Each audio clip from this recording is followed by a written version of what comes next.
Hello, welcome. It's Saturday, August 27, 2025. My name is Rodolfo Okonkwo. Welcome to another episode of Have Your Say 247.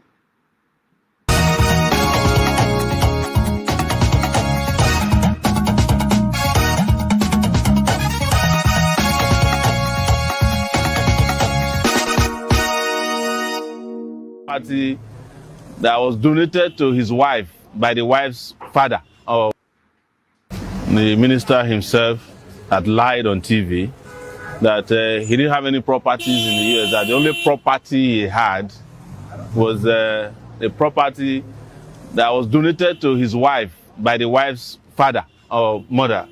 I don't know which work they did or they were doing, but in investigating further, we found out there were 4 properties in the name of a wife that were then donated. Listen to this. They then donated the properties that were millions at $10 per property to their children. So you buy a property for $2 million, you then give it to your children at $10. One of them was given at $100. So that was where they were caught. And we know that the Nigerian system is too weak to deal with those things. But honestly, the little I know about law, the territorial jurisdiction for that crime is Florida. Yes, it's in Florida, and we have written the Attorney General of Florida to ensure that the investigation commences immediately to unravel how the monies got to the U.S. to buy those properties that are millions of dollars at the time that the people of Rivers, where the minister formerly used to be governor, couldn't even afford clean water, good schools, and hospitals.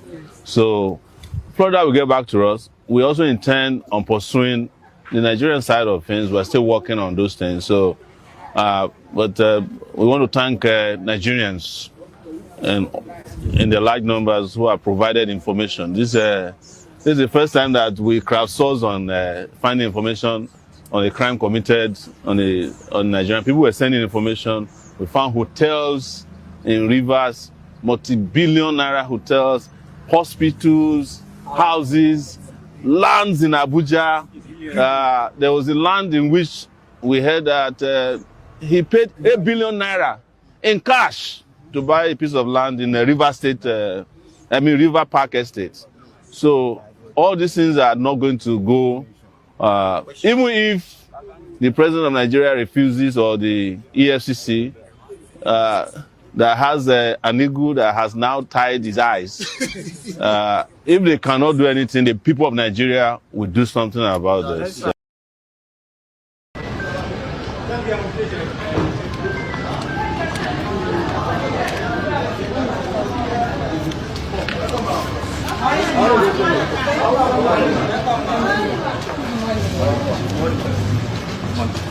Yes, madam, I will.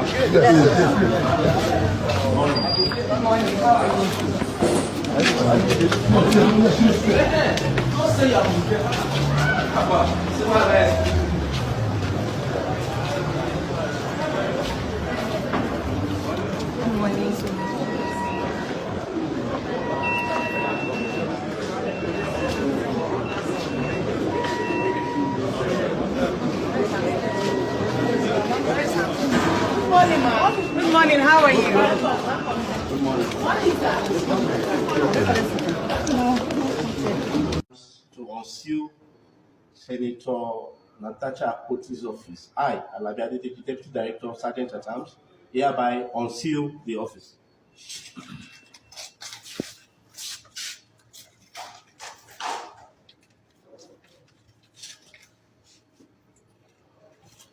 The office is hereby unsealed. Thank you. The order is very simple. The world's #1 sponsor of terror can never be allowed to possess the most dangerous weapon. That's why shortly after taking office, I sent the so-called Supreme Leader a letter making a generous offer. I extended a pledge of full cooperation in exchange for a suspension of Iran's nuclear program. The regime's answer was to continue their constant threats to their neighbors and U.S. interests throughout the region, and some great countries that are right nearby. Today, many of Iran's former military commanders, in fact, I can say almost all of them, are no longer with us. They're dead. And 3 months ago, in Operation Midnight Hammer, 7 American B-2 bombers dropped the 14 30,000-pound each bombs on Iran's key nuclear facilities, totally obliterating everything. No other country on earth could have done what we did. No other country has the equipment to do what we did. We have the greatest weapons on earth. We hate to use them. But we did something that for 22 years people wanted to do. With Iran's nuclear enrichment capacity demolished, I immediately brokered an end to the 12-day war, as it's called, between Israel and Iran, with both sides agreeing to fight no longer.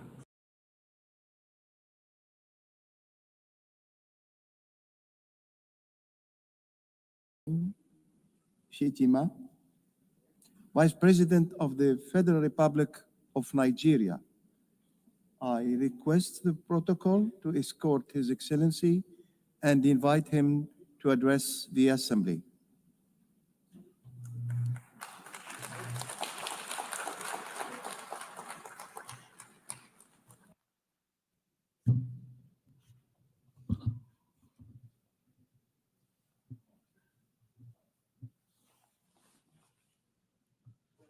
Madam President, Mr. Secretary General, Excellencies, Heads of State and Government, distinguished delegates. The chaos that shadows our world is a reminder that we cannot afford the luxury of inaction. We have been consumed by our differences had there been no community such as this to remind us that we are one human family. Even in our darkest hours, we have refused to be broken. This community was born from the ashes of despair, a vehicle for order, and for the shared assurance that we could not afford to falter again. Our belief in this community is not a posture of moral superiority, but an undying faith in the redemption of humanity. It is therefore with profound humility that I stand before you today as Vice President of the Federal Republic of Nigeria on behalf of President Bola Ahmed Tinubu to renew this pledge on behalf of my country. Madam President, Nigeria joins the Committee of Nations in congratulating you on your election as the President of the General Assembly for the 88th session, and assure you of our unalloyed support during your tenure. I commend your predecessor, my brother, His Excellency Philemon Yang, and the Secretary General, His Excellency Antonio Guterres, for their outstanding stewardship and unifying leadership during these extraordinary times. This anniversary must not be a sentimental retreat into nostalgia. It must be a moment of truth, a pause to measure where we have stumbled and how we might have done better in turning our values into action that meets the demands of today. We are here to deliver a world of peace and development where the respect for human rights is paramount. We must recalibrate the delicate balance between our roles as sovereign governments and our duties as collective partners to renew multilateralism in a world that has evolved far beyond what it was in 1945. The pace of change across borders is a force without pause. It manifests in the tools of technology, in the movements of information and finance, in the corrosive ideologies that preach violence and division, in the gathering storm of the climate emergency, and in the tide of irregular migration. We must own this process of change. When we speak of nuclear disarmament, the proliferation of small weapons, Security Council reform, fair access to trade and finance, and the conflicts and human suffering across the world, we must recognize the truth. These are stains on our collective humanity. For all our careful diplomatic language, the slow pace of progress on these hardy perennials of the UN General Assembly debate has led some to look away from the multilateral model. Some years ago, I noticed a shift at this gathering. Key events were beginning to take place outside this hall, and the most sought-after voices were no longer heads of state. These are indeed troubling times. Nigeria remains firmly convinced of the merits of multilateralism. But to sustain that conviction, we must show that existing structures are not set in stone. We must make real change, change that works, and change that is seen to work. If we fail, the direction of travel is already predictable. We are here to strengthen the process of development and human rights.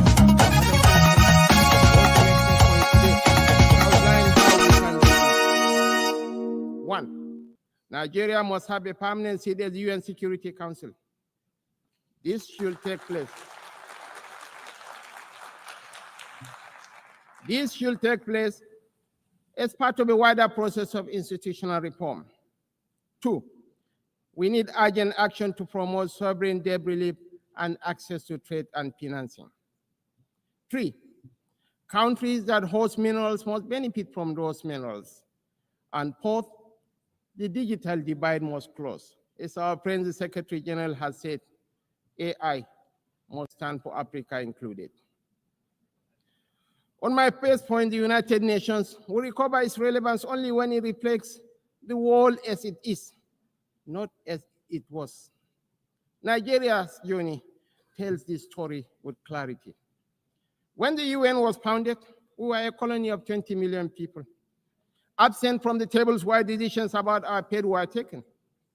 Today, we are a sovereign nation of 236 million people, projected to be the third most populous country in the world, with one of the youngest and most dynamic populations on earth, a stabilizing force in regional security, and a consistent partner in global peacemaking. Our case for permanent seat at the Security Council is a demand for fairness, for representation, and for reform that restores credibility to the very institution upon which the hope of multilateralism rests. Nigeria's Sons family, behind the UNGA initiative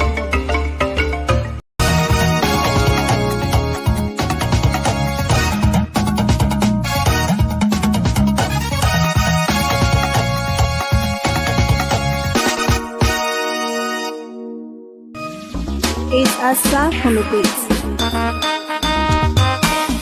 So say we can international TV, international money laundry, international TV, international land grabber, international TV, international TV, international TV, international money laundry, international TV, international land grabber, international TV. Property for Florida, they will collect them. If you ever try to go America, they go arrest them. In Nigeria, no be America, they go jail them. So already, we can go do wise service, he attack them. He even say, if to say na it be Tinubu, he go buy them. So already sleep, now so we can go tap amo. He wake up, he think say, so orena pupara, so orena, oh the mumu PDP governor. International TV, international land grabber, international TV, international TV, international TV, international money launderer, international TV. Peter for Nigeria don't carry mattress and pillow come court within traveling back. Wahala day. You say make Natasha no resume for National Assembly. Since we have three arms of government in Nigeria, Tinubu, Wike, and Akpabio has become the oracle of Nigeria. make we kukuma go sleep with them for National Assembly. Because Natasha must resume. That National Assembly is where she belongs. Yes, sir. Yes, sir. Akpabio, we no kuku get work. Now we not be our work. Yes, sir. So we don't carry. They say APC. They say we be newsers. We be jobless people. And no kuku get address. We not get family and friends. But you see, if you justice against Senator Natasha, it will not be sustained. Yes, sir.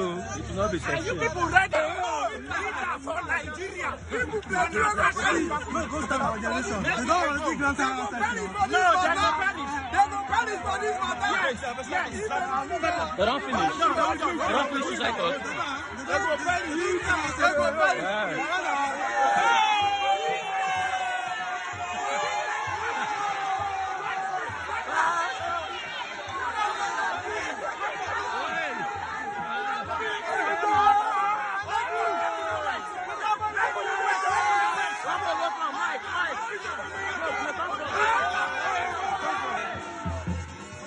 Our senator must resume.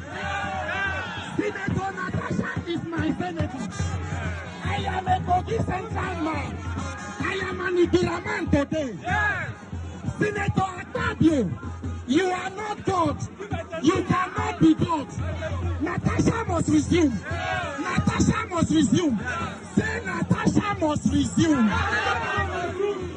This is the most useless National Assembly in the history of National Assembly. Their only work now to approve loan. Maybe they borrow money, people they die, hungry day, inflation day, people are poor, insecurity. Now Natasha they fight. I say Akpabio, it is a lie. Akpabio na lie.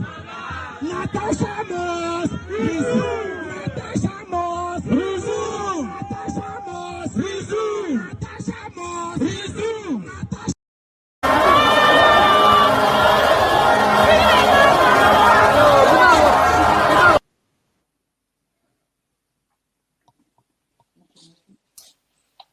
No, this rally make my blood pressure go up.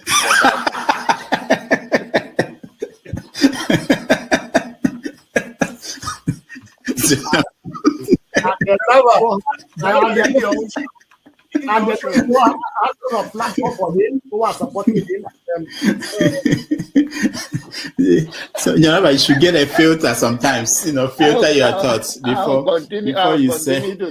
I'll continue to take blood pressure medication. Why are you getting high blood pressure, Jonaba? Now, I'm not taking medication for myself. I'm taking it for people like some of you guys that after the January, February something, and then people like Soludo that is a good spoiler. I thank God for his life. He's working for my. And I am ready to die defending Nigeria in whatever way. When it is God's time for us to go, it is and you not took my going time to be to God. You are ready to defend Nigeria. I gave you my time. No, I'm coming. Alexi, hold on. You already started. What I'm saying, defending Nigerians is this. I gave him my time and he's using it to defend No, sorry. I'm sorry. I hope that Nigeria wins. I'm never going to wish any president evil so that I can say I told you so. No, I won't wish them evil. I hope. You see, I'm not praying. There's no point.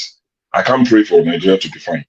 I only hope that Nigeria wins and Nigerians win. Because if you choose a dodgy doctor who has a dodgy record, who has, all sort of accusations leveled against him, to say this doctor, we think he's done this, or this doctor, this surgeon, yes, he's a senior surgeon, he's the most whatever surgeon, but there are a lot of accusations leveled against him. If you choose him to operate on you, and you tell me to pray for you that it doesn't kill you surgery, what's the point? I can't pray. You might make it, you might not make it.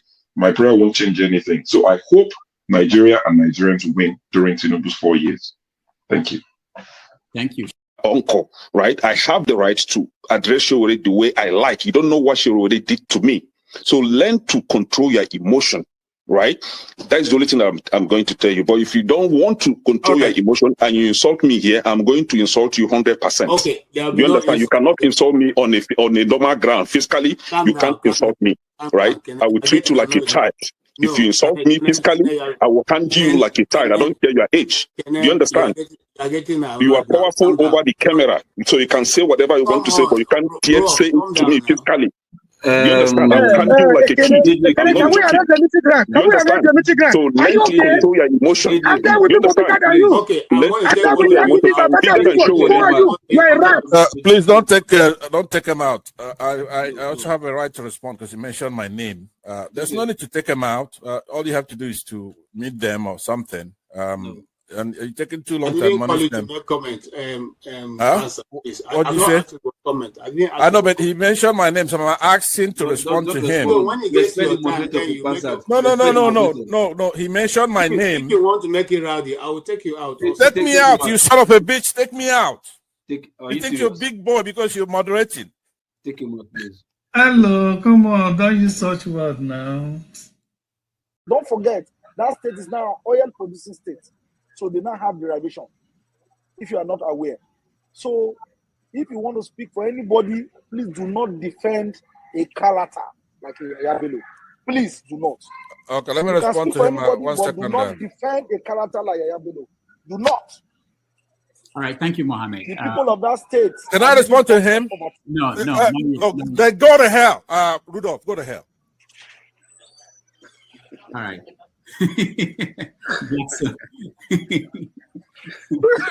Rudolph, I've never seen this part of him before. Tinubu is a criminal, yes, of course, a categorical grade 1 criminal. The only person more criminal than Tinubu in Nigeria is probably Babangida. But he's a criminal, and is he fit for purpose? Absolutely not. Should Tinubu be the president of Nigeria? Categorical no. Is there a better option than him? That is subjective, so show me who he is.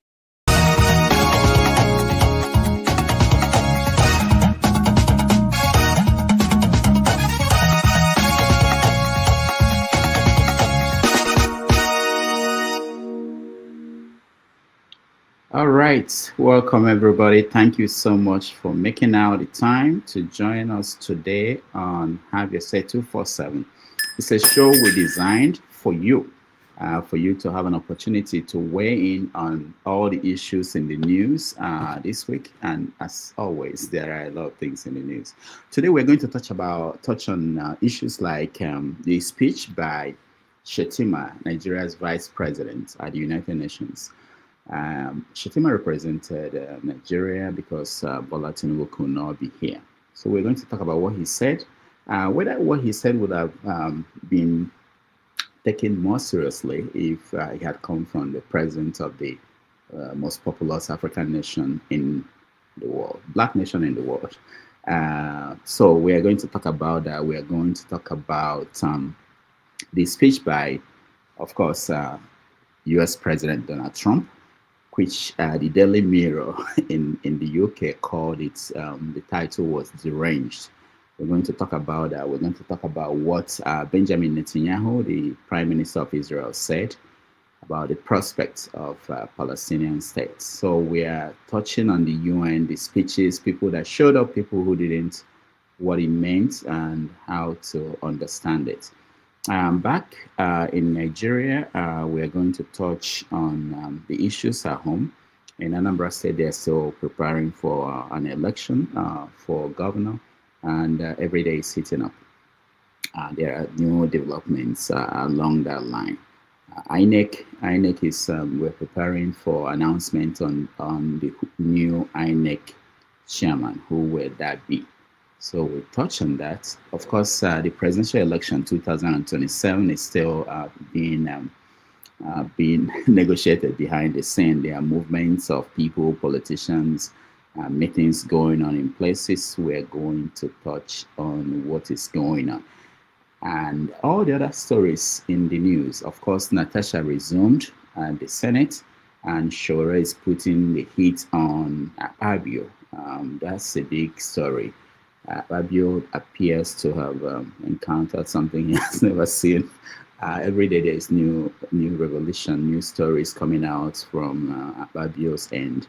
And we're going to touch on that, whether it has anything to do with a plan by Akpabio to come to America as part of the UN delegation and then his decision not to come again, and others. So I don't want to be the one talking. Let me invite the people who are already here. If you are in the studio, you want to be part of the conversation, please turn on your camera.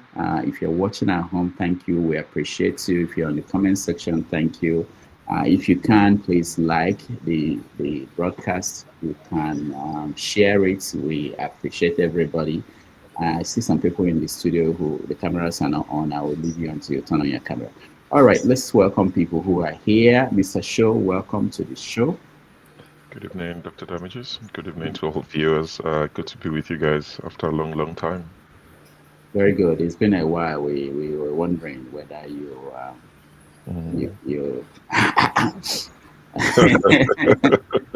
let me not go there. All right, don't go there. Don't go there. Yeah, Mr. James, welcome to the show. Nice to see you. And comparable facts. How are you doing? Good. Okay. So let's go around. I just want to know if there's something big I missed. Of course, there will be. I didn't follow the news so much this week. Sure. Right. I don't come with the big news. It's the small ones you guys love to ignore. Those are the ones that interest me. So during the week, I'm not sure if you mentioned it because I don't watch the show from the beginning, but the report says that Adamawa State sent 21 wives of their local government chairmen to Turkey for training. And you start to wonder, what position does the wife of the local government chairman hold for the state to sponsor 21 of them going to Turkey for some sort of training, to train to become what? To do what for the state? I mean, Adamawa State, when I checked, the poverty rate is about 75%. In Adamawa, for every 100 people you meet in Adamawa State, the average, 75% of them are poor. And the state can afford to send 21 ladies to Turkey to be trained, and their wives of local government chairmen. So I saw that and I thought, that's quite worrying. I also saw during the week that what's Akwa State? Akwa Ibom State. The pastor, their current governor, he rewarded all the former deputy governors with a brand new 4x4 Toyota. It's either Land Cruiser or one of these Toyota 4x4s, brand new. He gave all the former deputy governors one each, and he said it's a reward of their hard work for the state. And you start to wonder, where's this money coming from?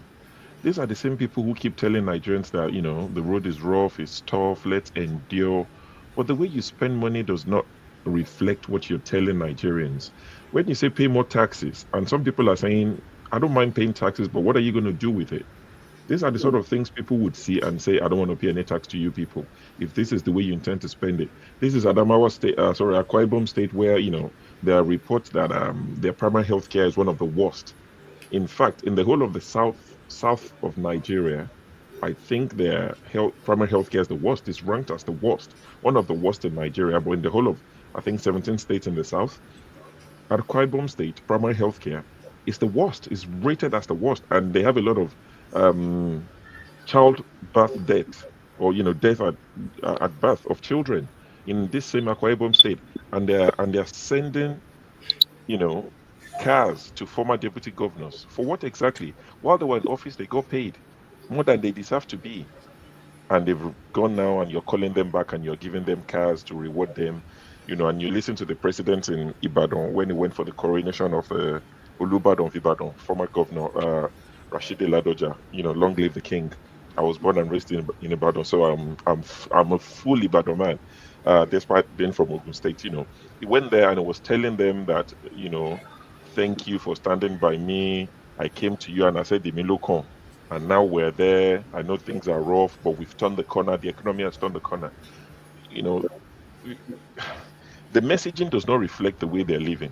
So when we complain, when some of us complain, they say, we just love to hate on them. We just love to complain at all times. But can anyone actually justify this sort of spending on cars, SUVs for former deputy governors and sending the wives of local government chairmen? 21. to Turkey for some sort of training. It's the total waste of money. And also another thing I saw in the news, NECO released their results and they ranked all the states. Abia State was on top, Imo is second. Comparable fact, you might like that. Ebonyi is third, Anambra is fourth, Bayelsa fifth, Delta sixth, Osun seventh. Shout out to Kolata and his gang. Ogun State, where I'm from, we came eighth, which is not bad. Lagos State is ninth, and Ekiti is 10th. Ekiti is meant to be the state of all these professors, but they came 10th, not too bad. And then the bottom 10, you have Bauchi as 28, Kano 29, Yobe 30, Adamawa that is dashing people. Anyway, Adamawa is 47, Adamawa is 31, Plateau is 32, Borno 33, Jigawa 34, Katsina 35, Zamfara 36, and Sokoto is the last in terms of NECO rating. So that's something I saw with regard to NECO performance. And touching on Akwa Ibom for the last time, there's a video that circulated during the week. I'm not sure if you have it, of a particular secondary school. It's their science school, school for, I think it's boys only school, from SS1 to SS3. All they specialize in science subjects. Of their boys having dinner. I can send you the video. I have it. I saw it. You have it. I saw it yesterday. Yes. So that is the same Akwa Ibom state where the governor is giving cars to former deputy governors. If you see what they were feeding these boys, I shared it with a few friends, and in typical fashion, one very good friend, when he's not discussing politics, very solid guy, his immediate response was, "Oh, this reminds me of my secondary school days in the early 90s. This is what it was like when I was in secondary school." I'm not saying it's not what it used to be, but that shouldn't be your immediate reaction. It should be condemnation to say, this is not good enough. So show deliberately omitted Anambra. Knock your head, I'll be your ears now. I'll go and play it back. I read Anambra now. I said Anambra is number 4. Which kind of people come be this? Why are people so? People are just helping. They've been watching. They've been watching you to know what you. Anambra said my adopted state. I'll be a hand. They knew. My adopted state. We came fourth, and my original state, Ogun State, 8th. So what do you mean? Anyways, so those are some of the things I saw in the news. And on a positive note for the Agbado people that are here, Airpeace CEO Allen Onyema credits Tinubu's government for backing Nigerian airlines to challenge global dominance on foreign routes. So Allen Onyema is thanking the Tinubu administration for what they've done for the Nigerian airlines. So, that's applause to the Nigerian federal government. So when they do things that are positive, I would mention it. I would acknowledge it. But it's just that they do too many things that just leaves you asking questions. But yeah, thank you. Before you go, some questions for you. You didn't find the training that they were going for. It could turn the country. It could be the only missing link that we have. I didn't bother to check. I think you have to. Rudolph, are you serious right now? I know Rudolph is joking. There's no training they will go for that would transform Nigeria. Oh my God! You never can tell. Maybe nuclear weapons. Maybe they're about to get the secrets. You don't know. Maybe it's a covert operation to get the secret from Turkey. Oh, Turkey. No, I see over here in the background and in the comment section. His governor came to England. I have the video that I reserved it for when he went to Scotland, and he said he has secured £250 million investment. Yes, by coming from Scotland. From Scotland. From Istanbul. Wait. The other question I have, is the deputy governors. They are not treated well in Nigeria. There are very few of them who end up becoming governors. So this man felt, it's been a while. These guys they suffer, and we should give them the retirement package that the governors go home with. He looked at it and looked at the one for the deputy, said, "No, this is not nice. Let's give them a car each." You just have to give these people credit sometimes. It's good. They should continue. So when people say they don't want to attack to such bottom, to such basket, it's a basket. It's leaking. Yeah. when people say they don't want to pay tax to it, you start asking them, "Oh, why don't you want to pay tax? Exactly. You pay tax. You live in America, you pay tax. But if I pay tax in Nigeria, you're using it to buy cars for former deputy governor. You're using my tax to send people's wives, local government chairman. No, you're using my money to send them to Turkey to go and do training that will fix what."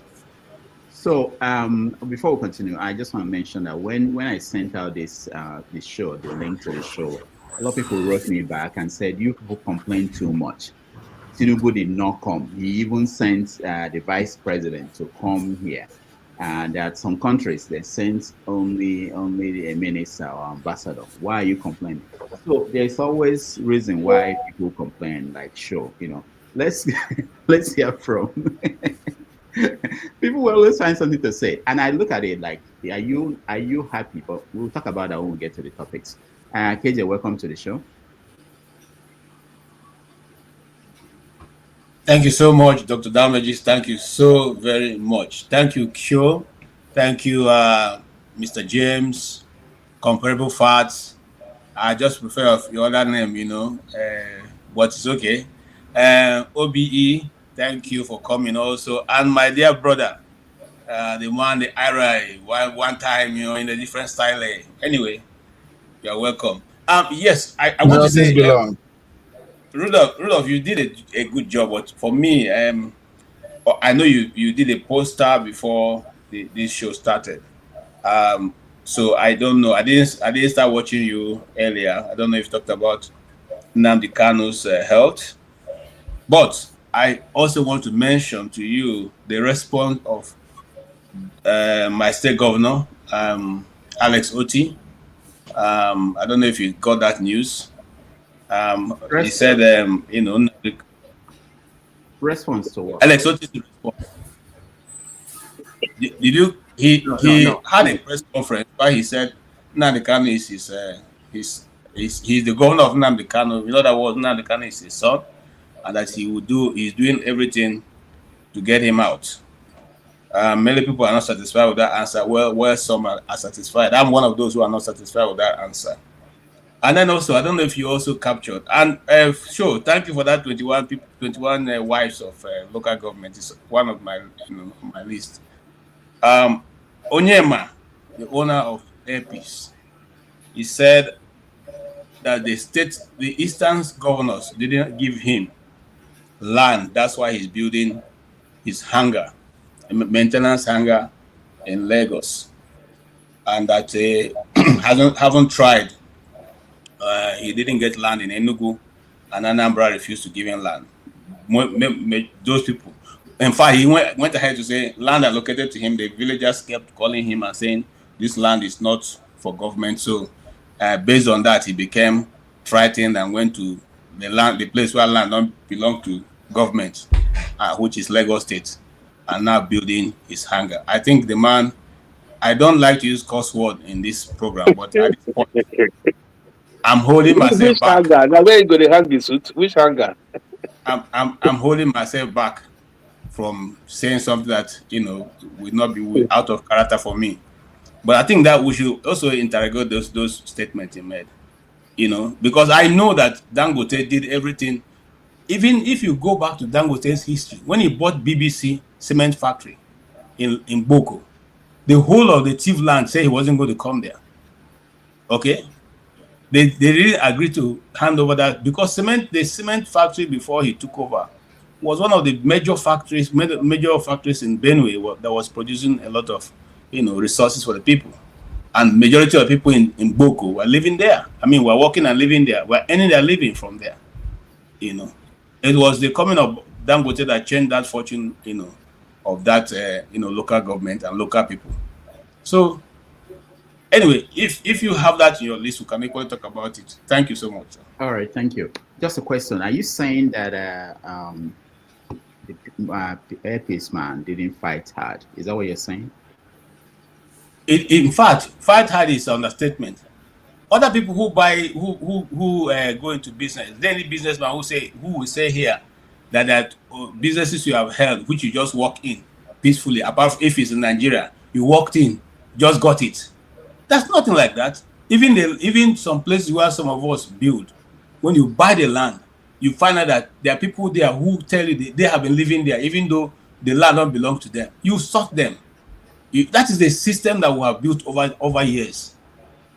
Even government. I remember if any of you went to First School of Arts and Science or Goja, you find out that as you're driving to First School of Arts and Science, there's one shrine that's on the road. They built the road, it was in the middle. So one road go this way, another go there. They say the people refused to move the shrine. It was there. I don't know if they moved it now. Okay? So every government that comes go and try to plead with them. Eventually, somebody will do it. Remember how Adam Shoshomole did the same thing in Benin. You couldn't build anything in Benin. They tell you this ancestral land, this is this shrine, we can't move it. When the man came, he said, I'm already a shrine myself, so whatever people are going to do it, I'm going to move those things. And that's how it's opening up those areas. I'm saying that's not a good excuse, Mr. Rudolph. Okay, all right, no problem. I just wanted to understand. That's okay. Sorry, 1 second. I'm going to drop off now. I've got to go. But I knew there was one thing I was going to add. I know you talk a lot about the houses that would demolish. Yes. Governors demolish after anything. There's a criminal, somebody, all these buildings that would demolish, despite the fact that we have housing shortage. We have a shortage in that sector. I saw news yesterday that Tony Kabaka of Edo State, who is a loyalist to APC, and I have no issues with the ruling. During the last governor, Obaseki, they demolished this hotel. And it is reported that it is out of malice, out of, political opponent. They demolished this hotel. Now they've approved, the new governor, Okwebolo, his government have approved a compensation of 940 million naira. That's $1 billion naira for him to... 914, yeah. 14. Now, the problem is, you're going to see a lot of this happen. All these things that they're demolishing, when the new party comes in, and you are friends with the new government, we're going to repay them. So it's a waste of money. And this is why we're appealing to all these governments in power. Stop knocking buildings down. If you have an issue with it, repurpose the building. Don't knock it down. So even if the person now goes to court and win, they just reclaim it and maybe a bit of compensation. But you knocked it down, you thought you won. Somebody comes in and they've approved 940 million. It's total waste of money. Yeah. Thank you. That's a good point. Thank you, Sho. Mr. James. I think something happened in Lagos. First tag, they were demolishing some buildings. I can't remember. Did it happen this week? Yeah. It was a first Trade Fair. Yeah, Trade Fair. Oh, sorry, Trade Fair. Not first tag. Trade Fair. Yes. Yeah. Well, if we have enough time, we might just say one or two things about it. Okay, thank you. Comparable facts. Yeah, greeting everybody. Sure. Is it cold already in London?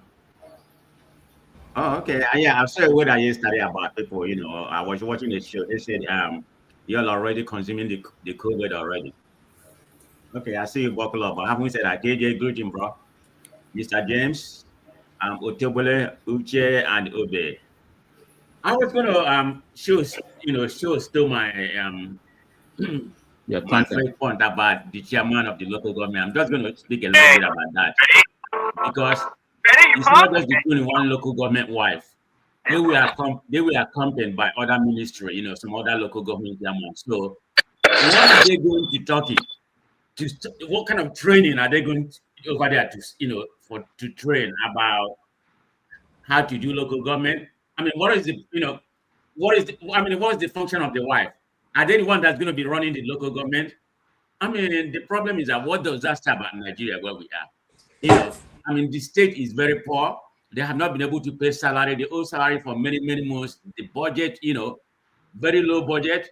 It's just a very bad issue when it comes to Nigeria. I mean, it has a lot of implications, even the timing is it's a very sensitive time, I mean, is that anything constitutional that the wife has to go through that training? It doesn't make any sense. But the broader implication I have to say, regardless of what happened, this is the country we are.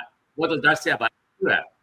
Lack of accountability, transparency issue, misplaced of priority. I mean, that's the way I look at it. I mean, it kind of erode public, moral hazard. That's the way I see it. I mean, it symbolizes the structural corruption we have in Nigeria. There's no doubt about it. So this is the country we have for ourselves.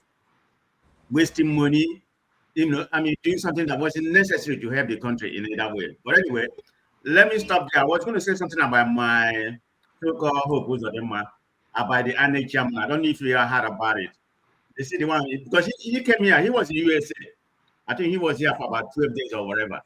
So when he came back, they say he consulted Tinubu and told him that Mahmoud is planning a different party, you know, particularly in the Imo state. So that's like a betrayal. I don't know how factual that is, but that's the consensus there, you know, that's the opinion that, you know, it was a Hope Uzodinma that went and told Tinubu about it. So that's why they suspended him or gave him, you know, immediate leave.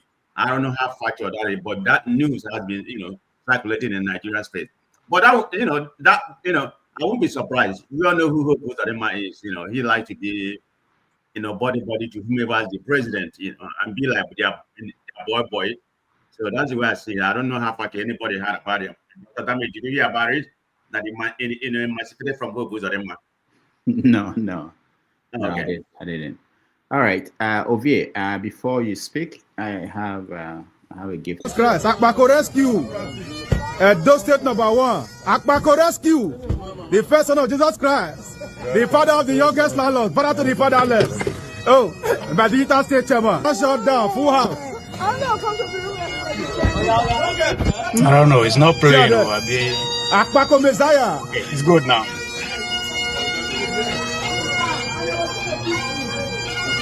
The port of life. Life in Glasgow, Scotland. Shut down. First time to see my guy in UK. First time. First time. See my guy.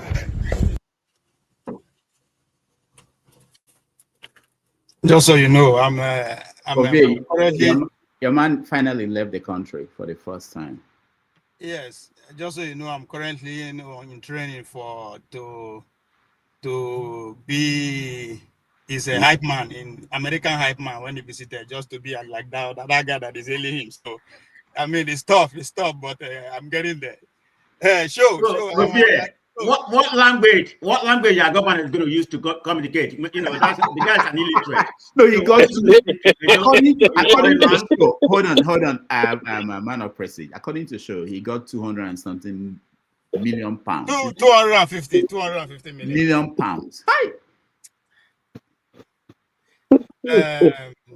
So I have to commend you for doing a journalism work. You give a balanced report, you know. You give a balanced report. So I have to give you that. But on that of Adamawa, you are I think you finished that report too. Yes, I think for me that's the biggest news of the month, not just of the week. As you heard clearly, it's first time of living Nigeria, and it was able to secure $250 million dollars investment. So I mean, that's what we voted him for. You know, go get job done. We need at a time whereby everything is either GMO or transhumanism or BBL and all that. The least we expect from our governors to be organic. You know, so we have an authentic and organic governor who is doing exactly what we elected him to do. And so far, the 2023 election is getting a boost from home and abroad. So kudos to His Excellency Chief Monday Paholo, the performing governor. And again, to show, as I said, you are a balanced reporter talking about the general himself, Tony Kabaka, who underwent injustice from the past administration. So it's only fair enough for him to be, get what is due to him. See, again, that is a governor that responds to his people, not wasting our money all over the country, all over the world. So yes, I am very proud of my performing governor. At least we know yes in a scandal or anything or whatever. But the most important thing, who they say no sabi speak English. Communication is all about a recipient understanding what the giver is given. If I speak, understand. That means there's no communication. Him able to secure $250 million means that his pattern of communication was well received and accepted and was well rewarded accordingly. So kudos to him. Another news again, as we Mugu dance to Wiki and Shewore Redeem, the World Bank has just come out and endorsed Bola Tinubu Renew Hope agenda that is centered around the local government. So they are not just ready, they are not just commending him, they are ready to support him financially and with technical support. So again, 2027 is in the bank. So we might be carried away with all the shenanigans, but the restructure is taking shape. And again, we miss there's a promise from my amiable governor that is going to deliver 2 million votes. People they say where you won't get that. Mona no worry. No worry. We'll give Bola Tinubu 2 million. 2 million all right, votes. Ovie, thank you. Thank you so much. Uche Awo, welcome to the show. Uche, can you hear me? Yeah, welcome to good evening, everyone. Mr. Rudolph, good evening. I greet you, always greet you. Yeah, nice to have you. I always greet you because you are doing a great job on Ndibo. Not only in Ndibo, Nigerian as a whole.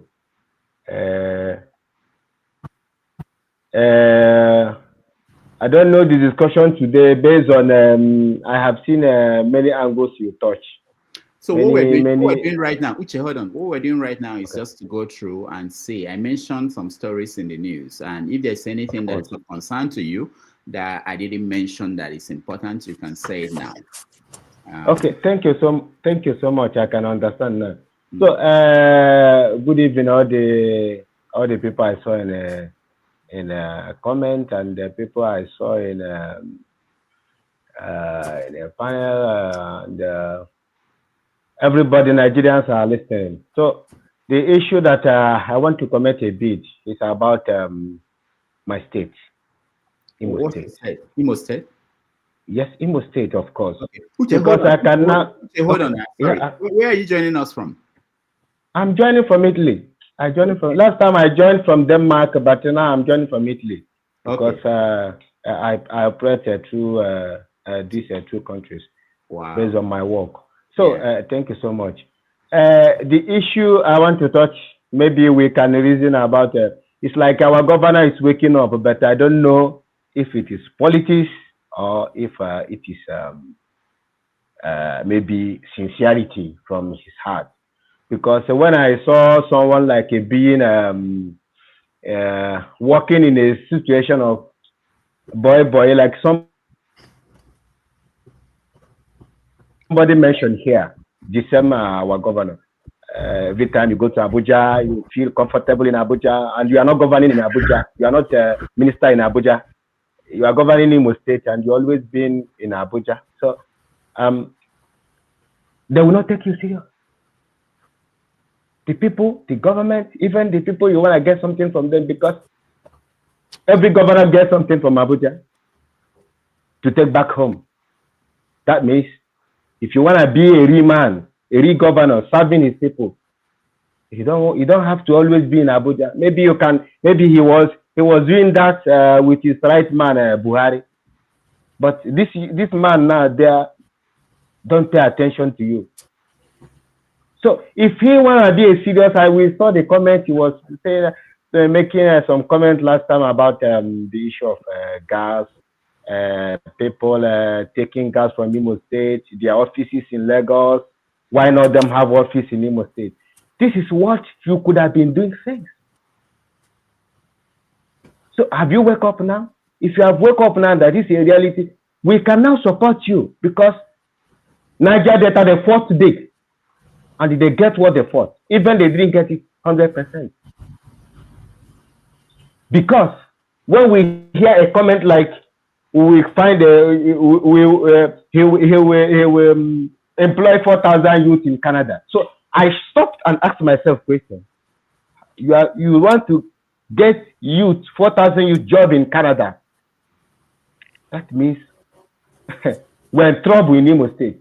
And the way you see some youth are clapping for him, like you ask these youth are there with their mental complete, or maybe there is a money clapping for them, some money in their pocket.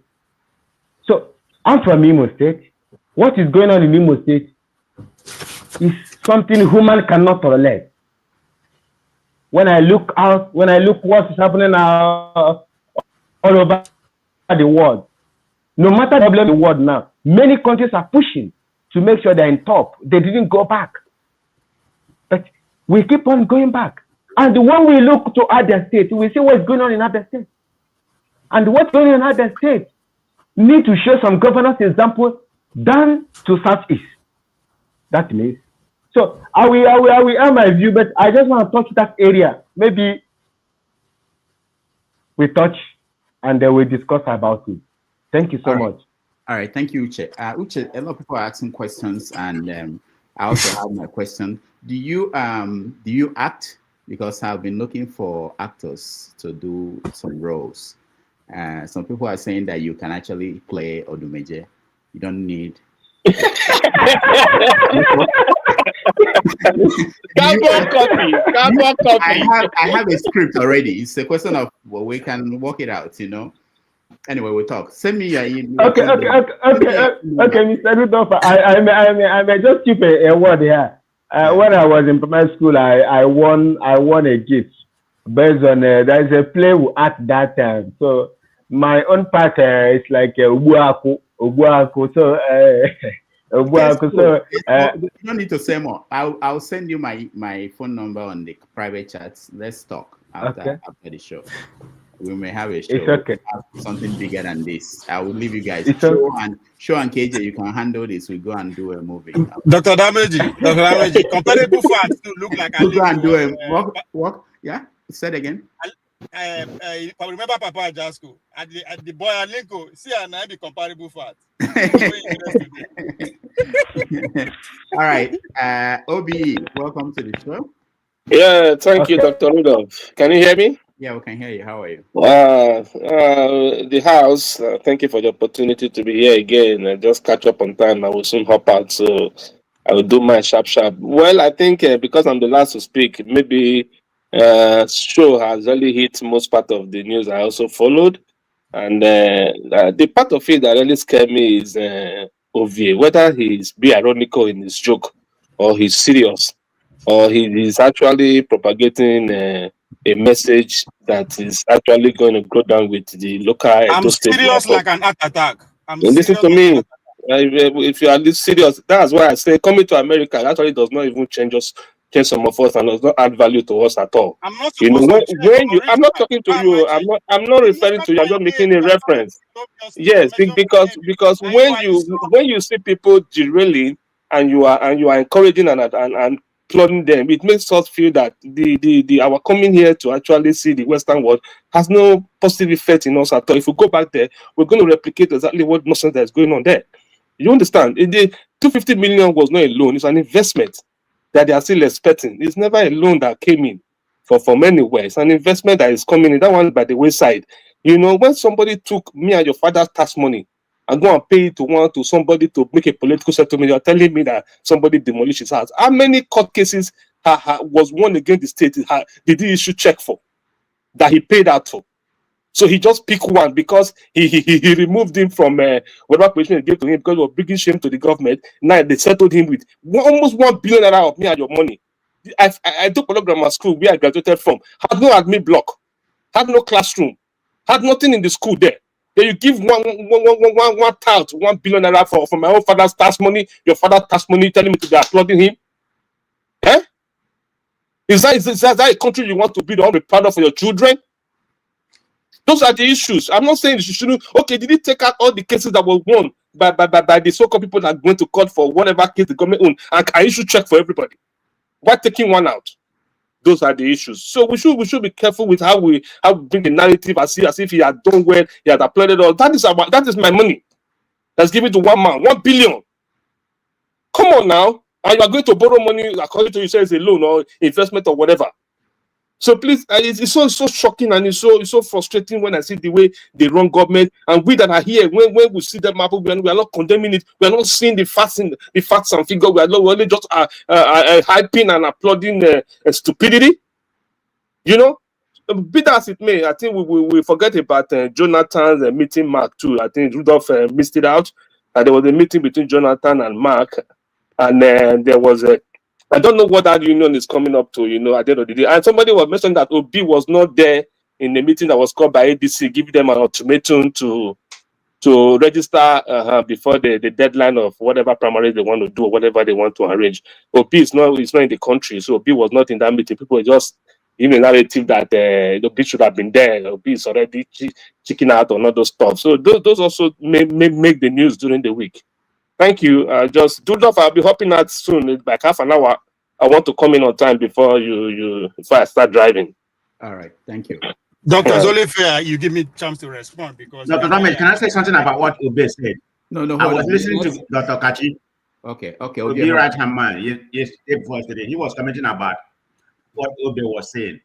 It's not that Obi doesn't want to go, but Obi didn't want to go. He just wanted them to get their act right. You know, he was invited. This is according to Dr. Kachi. You know, AJ, you know him, right? He's an Obi right-hand man. He was Precious. But anyway, he said Obi didn't want to go until they get their act right. He said Obi was not even in the country anyway. Huh? Obi was not in the country till now. Yeah, he was invited. So he was yes. All right, thank you. Obi, 2 minutes because we have to go. Yes, Doctor. You see that it's when I hear people talk like this, are they happy? You know why? Because we go win again. They have not learned their lesson. They all claim to be educated, but they lost. They cannot seem to say, "Come, why did we lose?" Even if they rig us, why did they rig us? So, my brother, I appreciate your campaign. Keep it on. I want that same energy. Keep it going. Because guess what? For the past 24 years, since this Fourth Republic, the first governor Benidio, now American product. Osari may take over from him. Now British product. Oshomole himself. Now already some of discuss in Agbero product. I am not. See, education says that when somebody is speaking, you give him that courtesy. I allow you spoke. I never interrupted. But still, you sure? And my governor now illiterate. A big one, a start one. Exactly. All right. So let me finish. Up to the last one, also an American product. What did we get? What we got, well, for the past 24 years, about 75% of the people were forgotten in the villages. Guess what? Because they are not educated. They cannot speak the slavery language. And guess what? As I said, keep up the campaign. Until we learn una lesson, we go continue to win. Now, what time is this? The Constitution gives everybody a right to lead. Just because you know how to speak the Queen's English does not make you more superior than the next Edo citizen. It's a competition.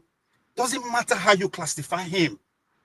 They are educated people, they are billionaires, but most importantly, the majority, the illiterates, are behind him. So bring it on. Come 2028, we go win again. You can always insult, use all derogative language to describe him. He go win again. And that's what matters. That's what education take away from you people. It twists common sense. The state that we have today, Mr. Jane will bear me witness, those that make mark on that state never attend this education attainment that you are talking about. So guess what again? It is a competition. We are not backing down. It is our time. In case you don't understand, what time is it? It is our time. Those who cannot speak English, those who cannot articulate themselves, those who are not cosmopolitan. It is our time. We are ready. We are ready. We'll give you people time. All right. Thank you, Ovie. It's enough. So call them any name printed in the book. Let us meet at the polling unit. Whatever it takes, now we will employ. Ovie, thank you. As again, if you don't know the time, it is our time. The game is on. Ovie, cheer down. No. Hey. We've been chilling for the past 24 years. Leave her, make it the back mouth, not to the apple. Leave her. Not to the apple. All right, guys. Let's. It is a game. Thank you, Ovie. Let us meet. Come 2028. Now, illiterate man, we want that like that. It represents millions of us. Ovie, thank you. Just like my mother and my grandmother. Now you they call her military too. I don't say illiterate too. Now you they call her military. Yes, and they call. All right, Edo people. I'm waiting they call her for a rise, and they call her like that. He is an illiterate. That's why we are voting for. That's why we are voting for him. Thank you. Ovie, thank Sorry, you. that's going to be our motto for 2028. I need a state governor. 2028. Ovie, he just started now. He has a lot. We can't be No, he has 3 years to do wonders. So let's wait. Sorry. For you, not 3 years. You get 8 years. Oh, okay. At least, I mean, the one that is guaranteed now. That's what we're saying. No. Who tells you that one? The other ones have no guarantee. All right, Ovie, thank you. It's only no guarantee when we said so. Okay, thank you, Ovie. Igbo Basics, thank you for joining us. Welcome to the show. Nice to see you. I'll give you the chance to just 2 minutes to, if there's anything important to you, if Zebediah did something today or anything important, we can discuss it as part of before we go to the topic. You're muted. All right, it's good to see you all again. Zebediah is coming soon. Dr. Damage is continue the good work, and all you panelists who find time to present on this level of love, who nobody pays, but we're here. So continue the good job you're doing. I just wanted to point out in a couple of things. This was, I think it was, the week of the United Nations in New York. And I happen to have, fortunately, been in New York on the 23rd, which was right at the thick of things. And I observed a massive security, especially around the block, surrounding the United Nations, in that area leading around to the Nigerian house, which is where I was headed. The reason for my coming in is walking down the street, I saw a nice lady with a bag, lady's bag, and on it was written Nigeria everywhere. That's what was on the lady's bag. That interested me, and I walked tiptoed alongside the lady. And when I got to her, I cleared my throat. That tells you that almost every... I didn't know that pickup line. Yeah. I cleared my throat. I didn't know that pickup line. I'm taking it from you. Yeah, so I cleared my throat. When I cleared my throat, the lady turned around. That tells you that, yeah, that's a Nigerian, truly. It reminded me of many years ago, 1997 and 98, in London, when I was walking by the side of Aton Zeribe, the maverick, who had just finished speaking at the World Book Congress. But he escaped from the stage before I knew it, but I knew he was gone. So I was walking by his side, on the street, and I said, "One Nakedu." Aton Zeribe turned around, saw me, and we chatted along the way. So that always works. When you clear your throat, a Nigerian anywhere would most likely turn around if they are seasoned. That's not the subject of my discourse. The subject of my bringing the topic to the line is that the website of a country is like a bank. And everything in the website, that should be the front, the face of a country. If it is well run, that's great. Nigeria House in New York, that's our country. That's our house. That's our face, anywhere, any day, anytime. I went for passport renewal. And in that process, I was trying my best not to go to New York, as I've heard that they have improved very much so. So I applied online. And they also asked that if you don't want to come in person, you could upload your biometrics yourself. That is at a cost of $100 extra. I didn't mind that. So I did that, but on submitting the application, it allowed me the opportunity to print the application with a reference number and with a reference number and application number, but it did not allow me to pay. That would be a total of $253. I did everything. I went to Innovate website. I understand Innovate is the agency or the company that runs that site for the country.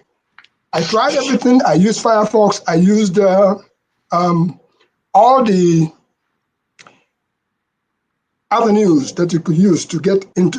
I use Google, use everything else. I use different computers, same result. Even as I said yesterday, if you try to pay, you cannot pay on that. If you try to book appointment, you couldn't. Make a long story short is that I got to Nigeria House. The staff were very helpful. They did the best they can, even in my own presence, tried all they could to do the same thing, same result. Some of them took it personal to, fight hard to make. At the end, it did not happen. What am I saying? It's not a condemnation of those who are making effort.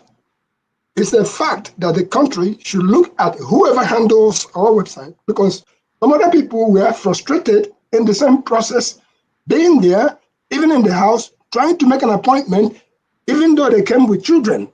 So the frustration was on there. In a nutshell, I left without that mission being accomplished. But somebody in the house did the best they could, went on and did a different approach. Now I am going to go again on Monday. I was trying to avoid losing a day of work, like many other people would avoid. But that's what it's boiled down to. I'm going to go again, and hopefully they will get that done. Finally, on that same note, I went into the Nigerian website. All their staff, I wrote a letter, and I copied all those who were listed there from Ambassador this, Consulate this, whoever they are, I copied them in that letter, hoping that one of them could at least take a look at the letter and maybe respond. No response. I can understand this UN week, and I can understand all the eye service, and I can understand everything that goes on. But I'm not complaining. I am not trying to condemn. But what I'm trying to say is that when we discuss some of these subjects, practical, that impacts a lot of those, especially those living in the diaspora, we should be able to look at it positively. When I turned 70 years old, I made a promise to myself, and I said, I am not going to make any promise to anybody so that you will not hold me, say, I promised you this, I promised you that. I will do what I can. So the other thing is that we have come to prefer solutions. We haven't come to condemn, but to prefer solutions. So in a nutshell, I simply say that Nigeria has talents. I believe that Nigeria has talents enough to almost operate a glitch-free platform. Nigeria has the talents and the wherewithal to make sure that any platform that we are operating is good enough. And I finally say that if we're expecting outsiders, externals, to fix our country, no, that will not happen. External forces will not fix Nigeria for us. As long as we are still Nigeria, it is us that are going to fix Nigeria. So on the lady that I met with Nigeria, on her bag, I tried to know who she is, tried to get her number. She referred me to her aide. No problem. Her aide quickly gave me her number and stuff like that. I said, thank you so very much, but I just wanted to let you know that we are the Nigerians that you have as Nigeria everywhere. Welcome to New York. So the security was so tight, it wasn't funny. If you went around there or you saw it on the news, it was more security than humans passing on the street on that day. So that is Nigeria for you. And I just want to ask a question. I read that Mr. President of the United States, Trump, had commended Mr. Peter Obi somewhere. I don't know how true that is. No, it's not. There you go. Yeah. There you go. That's why it is good for us to have this conversation so that we don't take things and run. Right. On that note, I will say to my governor, Alex Oti of Abia State, thank you for rebuilding Omenoko Bridge. If you have not seen the Omenoko Bridge, I think it's something you should see. And every other governor who is trying to build a bridge on a landmark, particularly in the southeast, they should take an example from that Omenoko Bridge. And to the governor of Enugu State, for the Hotel Presidential which I believe I saw Hotel Presidential being rebuilt as a result of some of the work that some of our people have done in the past, showing how dilapidated it was. I saw that it's now been renovated. Hopefully when we go next, we should be able to launch at the Hotel Presidential. Thank you, Dr. Danegis, for doing a good job. All right, thank you. Thank you to all my friends. Thank you, Igbo Basics. You know, we if we check the let me not go there. Mr. Prince, welcome to the show. I'm editing myself these days, so I'm out of control. Mr. Prince, welcome to the show. Dr. Damages, thank you so much. Thank you. I'll give you just 2 minutes because we've done 1 hour and we haven't even started a topic. Hold on. I'm not gonna take up to 2 minutes. Okay, go ahead. What? I'm not gonna take up to 2 minutes. Okay. Today is my day, okay? Today is my birthday. I'm having a great fun. Yes. I only came in when I kept hearing that Rasta man from Jamaica talking and rubbing his mouth. Yeah. Well done, Ovie. You guys will continue. No problem. Okay, no problem. You guys will continue. Over the world, it's all good. It's all good, you know. And other than that, I just want to say thank you, everyone. And you have a great day. I'll sit, behind the scenes and listening. Okay, thank you. All right. Thank you, Prince Akwachi. Thank you so much, and happy birthday. I hope you enjoy your day. We are going to begin our conversation on the United Nations. So there are 3 angles to the story. One was that our President Bola Ahmed Tinubu did not show up for the 2nd time in a row. I don't think he's been in America since the first time he came for the UN when he first won election. Why is that? It's important that we should know. We also want to talk about the angles, different angles. What the Vice President who represented him said. He talked about Nigeria should have a permanent seat at the United Nations. He talked about so many things that if those things came from the president of Nigeria, maybe it will have a bigger weight than coming from the vice president. So we're going to talk about that. We're going to talk about what President Trump said at the United Nations, which made people mad all over the world about the environment, about immigration, and stuff like that. Of course, Netanyahu was the final person that spoke in a way, and people walked out of the chambers. So we're going to discuss that. I will start with Mr. Shaw. Sorry, Doctor. We forget the drilling in Ogoniland. That's our resources. That's big. Yeah, I know. Yeah, let me sure before you speak. Let me play a little video just of. My name is Laolu Akonde, and today I'm reaching you from the United Nations headquarters in New York. But first, here's my take for today entitled, "In Diplomacy, Presence is Power and Absence is Notice." President Bola Ahmed Tinubu is going to be absent at the United Nations General Assembly for the 2nd time. Currently, Nigeria doesn't have ambassadors in its well over 100 diplomatic missions across the world, including here at the United Nations. No permanent representative since 2024. And now, world leaders are gathering as from Tuesday here in New York, the largest gatherings of heads of state and government on the earth. And it happens once every year. But guess what? President Bola Ahmed Tinubu is going to be absent just like he was last year. For context, President Buhari attended every General Assembly meeting of the United Nations for the 8 years he was in office. So this is a serious matter because in diplomacy, presence is power and absence is notice. It was a former UN Secretary of State who said, if you are not at the table in the international system, you are going to be on the menu. Here in New York, leaders from all over the world are converging to define their country's place in the world. The summit officially started September 9, but the general debate for heads of state and government starts from September 23.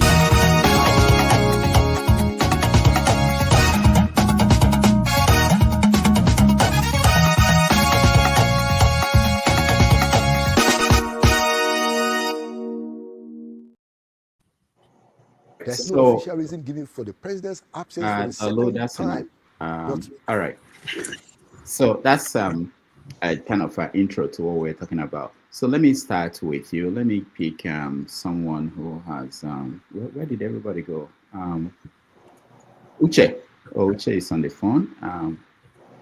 Uche, we're talking about the United Nations General Assembly and the fact that Tinubu did not come, and Nigeria has no ambassador in most countries, and of course what Donald Trump said and what Benjamin Netanyahu said. We are joining it together. So you can start from any side, anyone that you're interested in. Okay. Yeah. Okay. Thank you, Mr. Rudolph. Thank you, everyone. I understand and following on what is going on. I saw the Nigerian Vice President, United Nations. He was hammering mainly the issue of permanent seat for maybe Nigerian having permanent seat in United Nations, something. So I have to ask something as a question. We are talking of issue of security. A country, maybe you think some of the members, United Nations security something. Okay, they have permanent seats or they have seats, they have positions there. Nigeria have no one. I think before the United Nations try to consider some certain countries appointing social positions, they will first go and check background of those countries. How did they manage to solve social things? If we pick somebody, for example, from South Africa to be in social position, do you think that South Africa has no record picking someone there to appoint to be in social position? So in Nigeria, everywhere is shambled. Everywhere is shattered. You can call it security, insecurity. You can call it the politicians doing whatever they like, how they treat citizens. You can call it where am I going to mention? The order from the bank, World Bank, they give you order, you carry it on without checking what impact is going to take in your people you are governing. So when you bring yourself down in these things, don't expect such appointment or don't expect such position in United Nations. The Nigerian government should not expect such position there, because you will go there and your contribution will be the same thing you are contributing in your own country. If you do well in your country, then other countries will know that when we appoint you or put you in such position, you will do well. So Shettima going there, and when you hear his intonation in English, some people don't understand what he's speaking. I'm telling you the reality. Me myself, I try to understand some language he dropped there, some English he spoke there. Difficult for me to understand some of them because that is how their own side of region, how they speak, or I don't know. But I think before Nigeria send somebody to go and be in such position, in such what I mean, when they appoint somebody to go and represent in that United Nations matter, they should find somebody that can go there and speak. That is not only to speak, to show, give examples, not to pick 4 points. We need social position, we need this. You need examples to back it. It will be reality. So when they go and investigate, to do some certain check there, they will understand that, yes, Nigeria deserves something. I'm not here to bring Nigeria down, but I said that is the mistake they did. When people was clamoring, these things you are doing, how you are governing Nigeria is not the way. They think maybe they can do whatever. Look at what is happening in Abuja. Wike and Aburo, a real Aburo, everybody knows. We are bringing him in general place, part of governing Nigeria, and when you see such person speaking. So what are you telling us? And nobody is ready to in that presidential. Nobody is ready to call him in order. The way we are speaking in the national television is not auguring well to Nigeria in the face of the world. All right, thank you so much. Just a minute. Touching in the issue of problems in Gaza.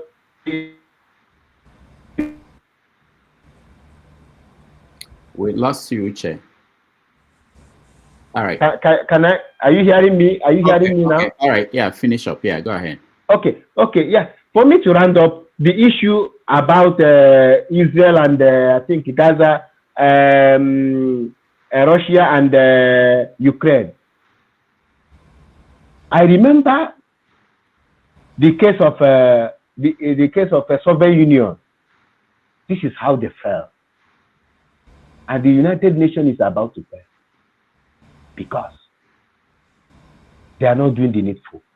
They are doing something I should call partisan. If you want to stop this, United Nations has the power to stop wherever war or all those things going on. How are hold on. How are they going to stop it? How they are going to stop it is that you cannot just stop without taking action. Taking action is not taking action is not sending military to go and support social gang because you have told them to stop this. They did not. You gather the people, that is people that have say in that country, for example, Russia. When they speak, the president will hear. No, invite them in meeting. Hold on. Who will gather the people? United Nations? The United Nations,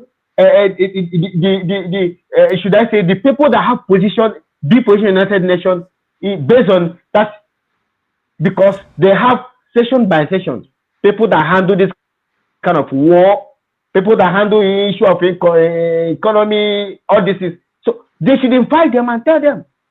So and they will come, they will listen, because some of them don't like the bloodshed going on. Uche, use Nigeria as an example. United Nations, what would they do? How would they deal with? For me to use Nigeria, for me to use Nigeria as an example. In this case of Biafra of a team, what would and the case of Nigeria? Yeah. Use that as an example. I'm using Nigeria as an example. If you can hear me, I don't know whether my voice is coming later. So, in this case of Biafra and Nigeria, people have suggested to Nigerian government, can you call these people for negotiation? Nigerian government have never done it. They are just doing it like the more you look, the less you see. The real conversation about negotiation, round table discussion, they have not. Because they think they are more than Biafrans.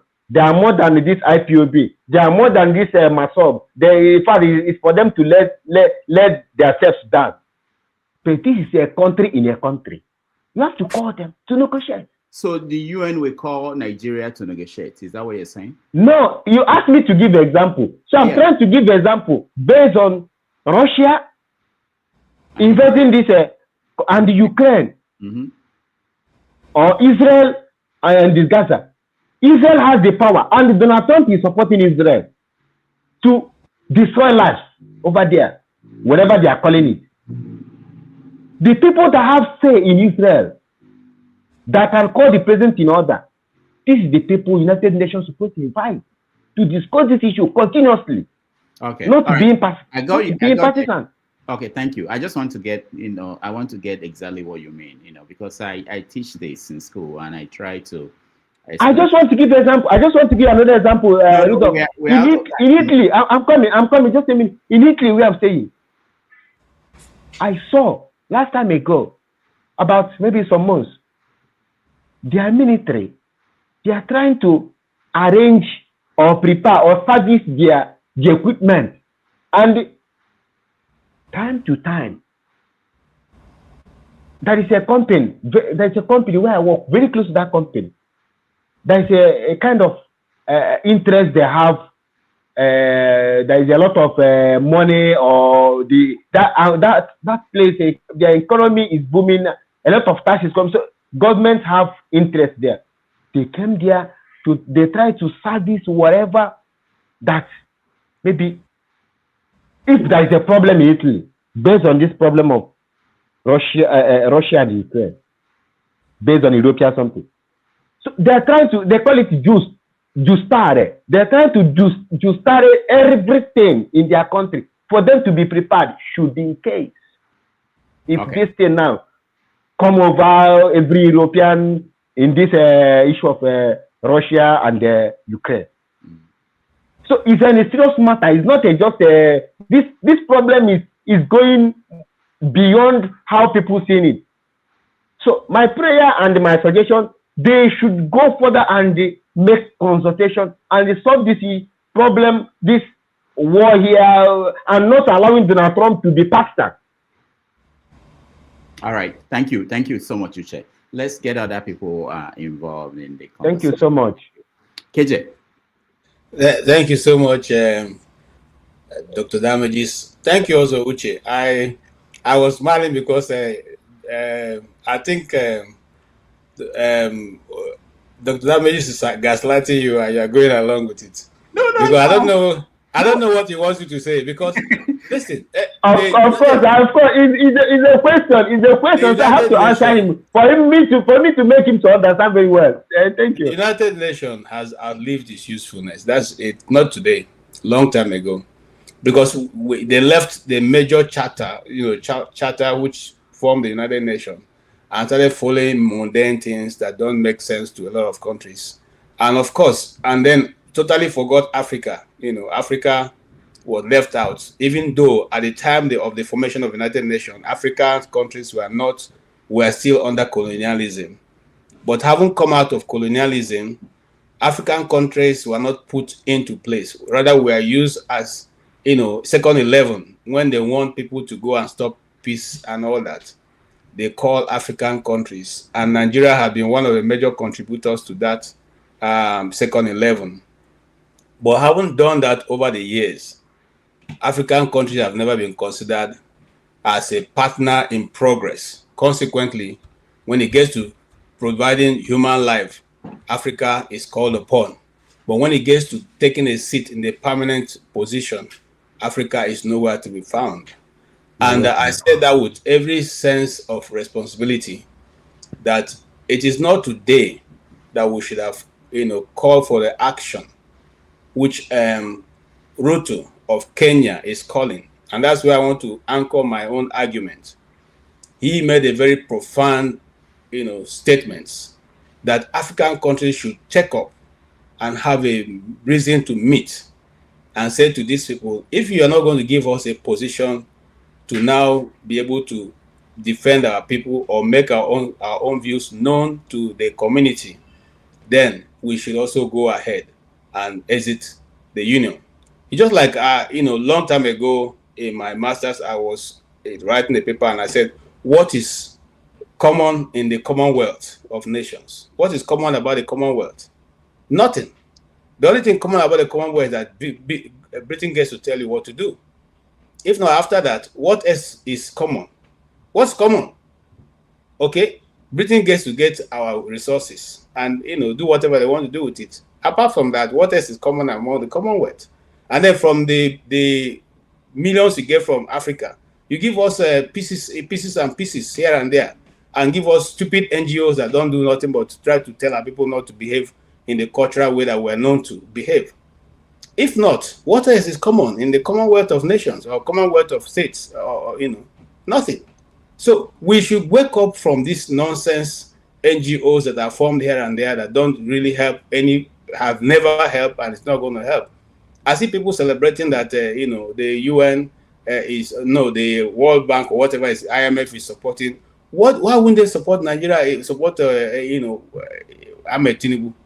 You are playing their script. That's what they want you to do: borrow money and get your people entangled in nonsense. Is it the first time it's happening in Nigeria? Didn't they support SAP during Babangida's time? Even though the whole nation, the poor, those suffering, refused to say we will not take this loan. They pressured the man to take the loan, and that was the fallen, the end of Nigeria and our economy. Till this today, we are fighting from that nonsense mistake that was made by the military during IBB's time. So I will say this, so I don't prolong my discussion. I have a lot to say. That Shettima is not. I think I totally like when Shettima goes to represent Nigeria, not because I like his politics, but he has the boldness to say what he wants to say, whether I like it or not. He may not be making sense to a lot of you, but he has the boldness, just like Ruto had the boldness to, stick it up to their faces and say, look, we're tired of this your nonsense shenanigans you're doing. If you think that the 54 African countries don't make any sense, then why have invite us? And I want to say this for those saying that Nigeria. You see how many people were in the hall when our vice president was addressing them. The hall was empty. So if you people think that African countries don't make sense, why invite us to go and address an empty hall? Who can as well do a video just like Abbas did of Palestine. Send a video. He played to the empty hall if you like. Okay, so if we are not equal or meeting on equal terms, which we will not be because you have nuclear weapons, fine. Then we shouldn't also come. Okay, but unfortunately, you see, which is neither here nor there. If you argue on this, if you talk about the African Union, what have we been able to achieve on our own? Nothing. We don't do anything. What about you take it home? Let's go back, circle backwards. ECOWAS, what have we been able to do? Nothing. So, who is this? Just Gary and where to go and collect extra code. That's all we do. You go there, you go and do shopping, and after that, you go back. Look, until nations like Nigeria is able to fashion a way forward, this will keep happening over time and time. And I would like to rest there because this is totally if we go on this discussion, we will go all the way because so much to talk about, but we don't have all the time. And that, just like Rudolph said, we almost have Mark. So let me go back to Nigeria. I'm sorry, Rudolph, I have a lot to talk about. This is the best time to be a journalist in Nigeria. If I was still in the system, I will not even do anything. I'll just take my microphone and my camera every day. I enter the streets, and that will be my news. You will get so many information from the streets of Nigeria. People have diverse opinions, and they are all going to be true. They're all going to be true because what is happening in Nigeria have never happened before, and many things to talk about. I want to commend Alex Oti for being able to revive that Enyimba Hotel. It's been there for many years, but now he has given that over to, what do you call it, Landmark to develop. And I think it's a very brilliant move, very brilliant move.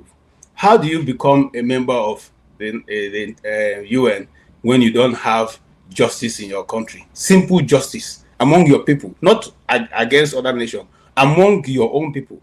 You don't have justice. You can't maintain justice. The ordinary man can't get justice, except you, the bourgeois, who determine when cases start and when it ends. And you want to become a member of the United Nations. So what is going to be your contribution? That you transfer your injustice in your country to international stage and go and embarrass yourself as you have been doing. Whereby when people go to present the actual happening of your country, you and your cohorts decide to shut it down. That's what has been going on, because when people go and do presentations in the UN, you follow them with your DSS, you follow them with your own government apparatus to make sure that those people they have sleepless nights in their own locality. Think of the Archbishop of Makurdi, who went to do a presentation of what was happening to the people of Benue. What followed after that? I just want to use him as an example. I won't go beyond that point. So what are you asking for permanent seat for? So that you can transfer that nonsense to the international stage where already we are fighting people whose interests are not represented properly. So it's important to note that our president cannot grow because he doesn't know the outcome of his going. That's the truth.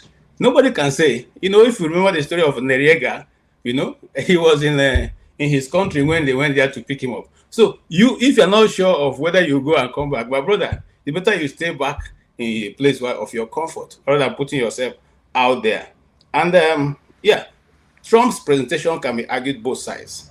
You can argue one way or the other. But for me, as an African, I think I like the way he talks to the people, especially for any African leader who wants to help his people. When you go to such conference, you're not going there to go and know, you go there and listen. How, it's when they are insulting you as an individual, and this is my way of making progress in my life. If I come to Rudolph House, tell me every time I come here to eat crayfish and egusi, I will go back and say, hey, so this man have noticed I don't have it in my house. You do everything possible to build your own.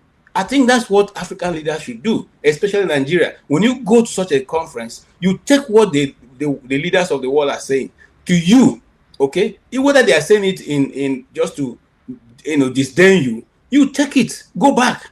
This man is saying you can't even give your people justice. You can't even give them good governance. Who are you to come and talk to them?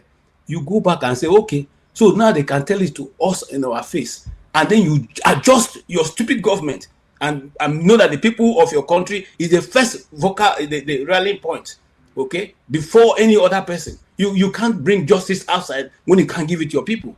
So who gives you the authority to come and ask for position in the United Nations when same ordinary man in the street can't get justice, cannot get simple justice, and you want to come and bring occupy a seat in the United Nations? I will never tell you that they should give you that kind of seat, because you're not going to bring any contribution, better than what you have said. And I want to commend, and that's be my last word. I have a lot, but I know other people have to speak. I want to commend Ruto. I don't like his politics, okay, but if for boldness, for being able to put the African demand, squarely in a square peg, I like what he did. He studied. I'm not going to say because he mentioned Nnamdi Kanu, issues, okay, because I checked that myself. I thought what did he say? He said that the continuous detention of Nnamdi Kanu is illegal. Okay, they should release him. They don't want to release him. They should send him back to Kenya. Now, I thought that wasn't true. Wait. KJ. Yes. Anybody who saw that, we have to cross-check. It doesn't sound like. Yes, I cross-checked it. I cross-checked with publicity, and they even gave me publicity. No. I want the clip of him saying that. Okay, I also looking for the clip.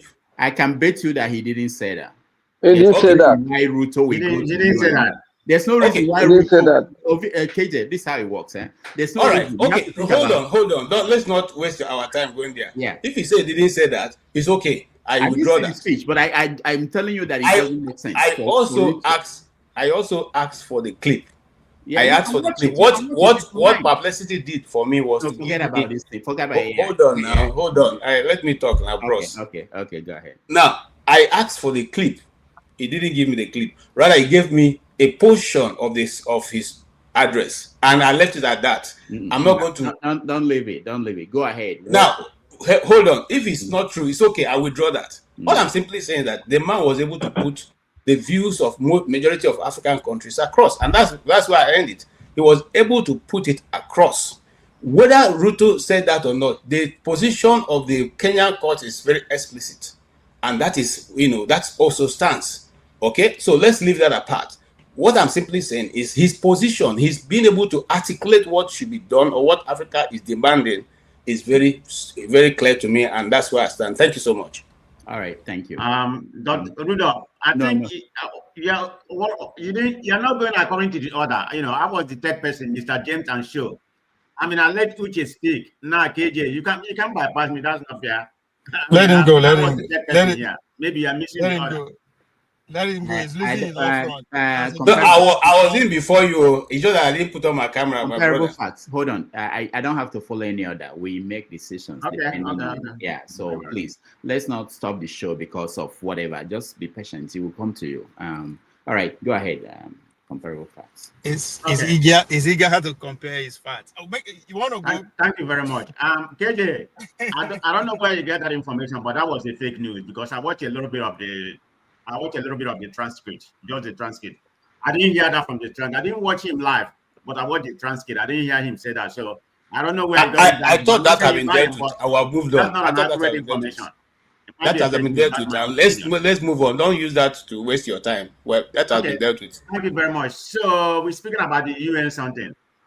There has been a very contrary opinion from different angles coming. The reason why Tinubu didn't come.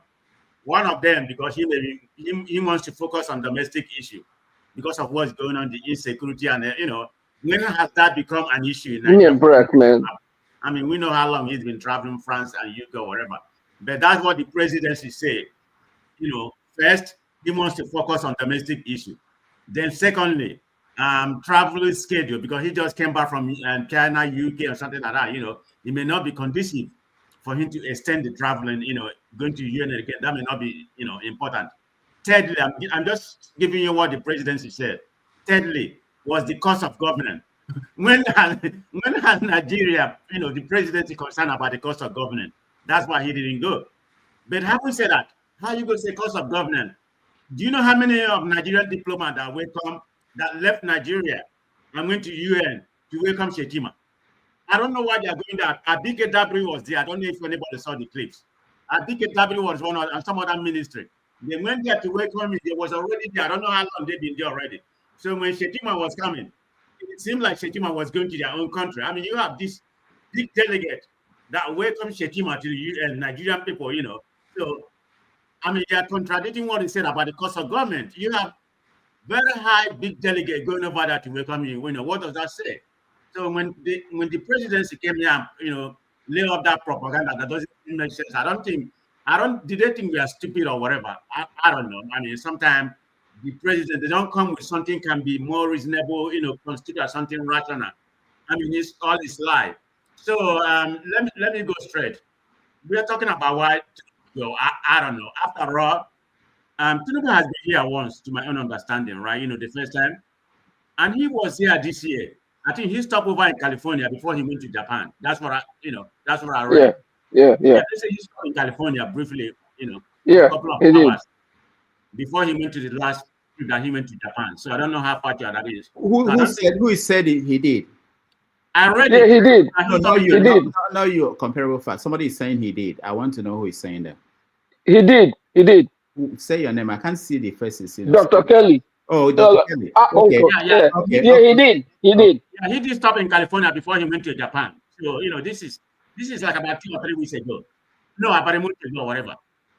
But I mean, it's not unusual for the vice president to represent their country, but there's many dimensions if you want to have the second in command to represent the country. So let me speak about what Shettima requested. One of them, we already know, he want a permanent seat in the United Nations. Second, they want the debt relief. They want to reform the international finance, recovery of procedure. The people that, corruption that Nigeria has and some other countries, You want the UN, the American government to focus for them to recover, some of the stolen assets. I thought we've been getting, some of those already. And they want a fair access to trade and natural resources. And they even said something about climate change. So I don't know why the climate change is still concern Nigeria. Do we need that? I mean, this is more of a Western, problem. I see you laughing. I mean, that's how I see it. How can you say that? Are you in this world? Yeah, I mean, this one. The impact of climate change is all over the world. It doesn't matter where you live. I think what he was saying. We have flooding. It's big. We have carbon emission, and there's so many angles to climate change. What are you talking about? Anyway, thank you. But African countries, they don't care about African countries. They don't care about own contribution. What we're going to do. No, there are many things going on. If you follow the climate conferences they're having, African countries are negotiating that they will. This is the kind of negotiation they have. They say, okay, we are not going to kill, destroy the plants and wipe out the forests, but you have to pay us for that. We're not going to use coal if you don't want us to use coal, but you have to give us transfer technology. There are so many things going on. It's all over the world.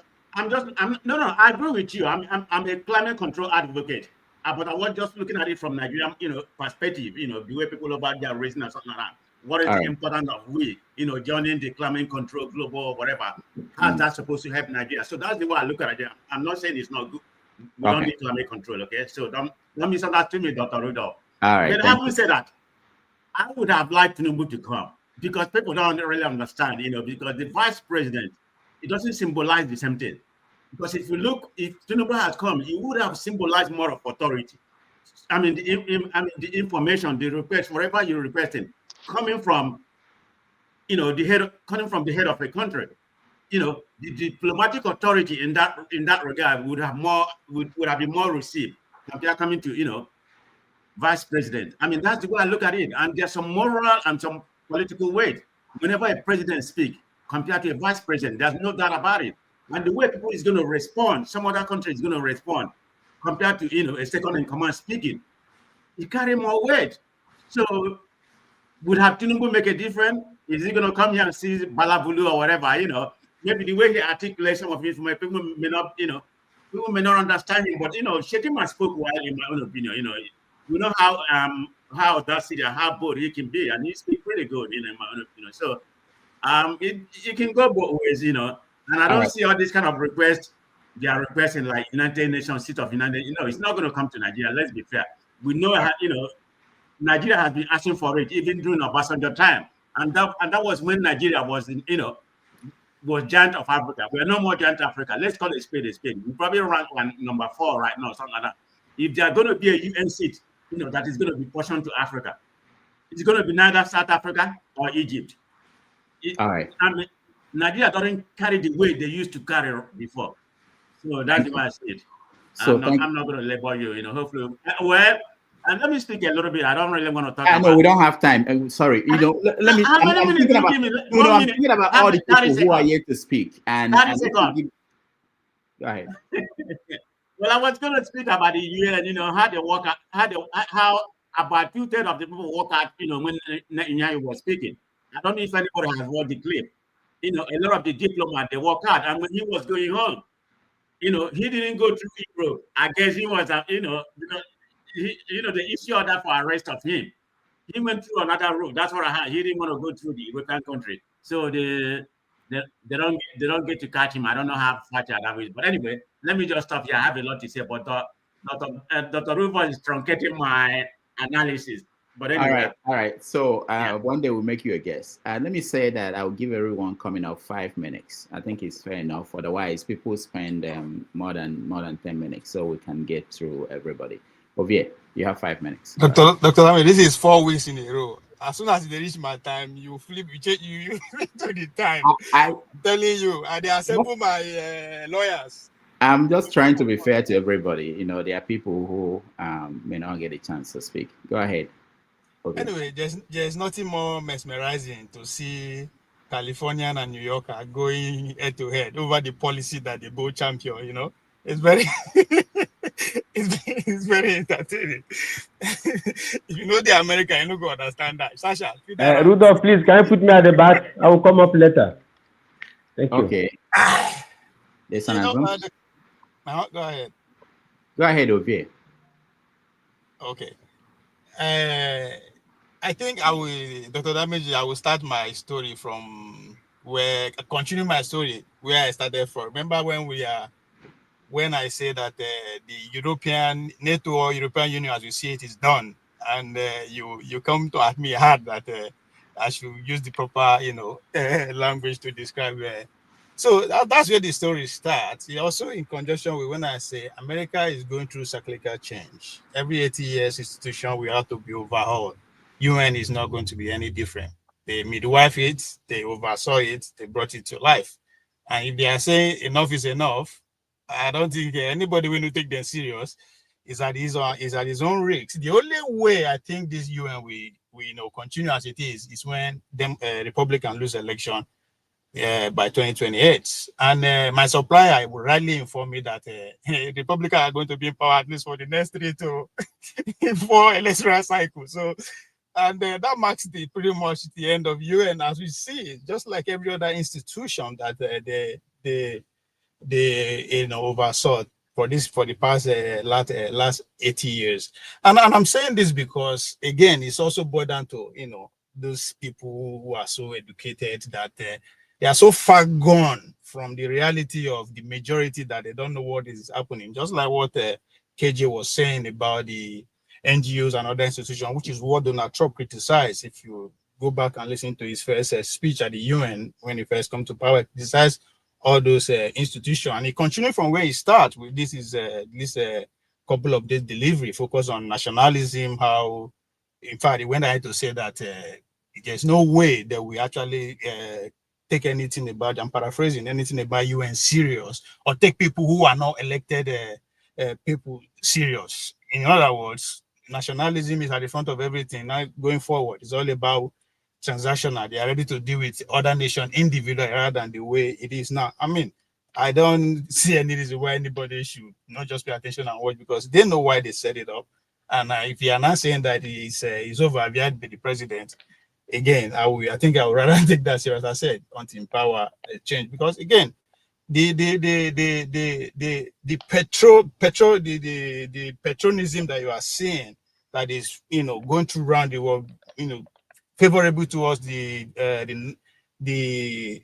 so-called champion nationalism over globalization, is at the result of the fact that the majority of every community has been forgotten by the educated ones. They've been forgotten. Every policy for the past 40 years is pretty much centered around the urban areas where the minority lives. And people, that's why I tell my brother then that the fact that you cannot actually see why you lost to an illiterate, as you guys come from Edo State, means that we are going to win again. So the majority are not just crying, they are revolting all over the world. And that's what you are saying, that these people who are orthodox, but guess what? The majority can relate to them. They lie, they do whatever, they blab, they cannot read whatever. That's the majority of people of the world today. Unless you are brainwashed by the educational system that yes, just because you have an iPhone, you can actually know the meaning of come and go, then the world is the world is good. Because that's exactly how the expertise and the so-called credential people who were hand over the world to for the past 80 years, that's how they treated pretty much everybody. So it's interesting that we are we are the generation that are allowed to actually witnessing what is happening. Nobody is going to take Nigerians serious in terms of what we are demanding. I mean, if you just like KJ said, go ask people for Nigeria on the streets. I guarantee you, not 2 out of 10 people know where there was a speech in the UN. And you think the people way hold us as colony know understand what is going on? Those are when they argue if climate change will affect Nigeria, no go affect Nigeria. I mean, it's ridiculous, because unless we are still denying that America is not the colony of the United States, that it is, at least economically. So to say that it's like me asking you, do you take your house help serious, or take the people that live in your bus are serious? 99% of them, they don't even know how they live or what they think. So that's exactly what is happening. Change is here. How it's going to go, I don't know. But again, to those who are on the left, the globalists, they actually have a solution, whether you like it or not, which is what is happening in New York as we speak, via the mayoral election. The man is promising government-owned grocery stores, so maybe that will entice people. And if the man pull it off, that means there's a competition ahead. You might even survive. But if that is not the case, my brother, we are going to be waking up to breaking news of every day how one institution is going down.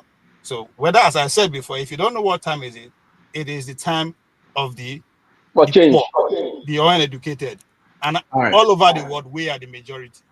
All right. Thank you, Ovie. Before we continue, before I come to James, let me just announce a few things.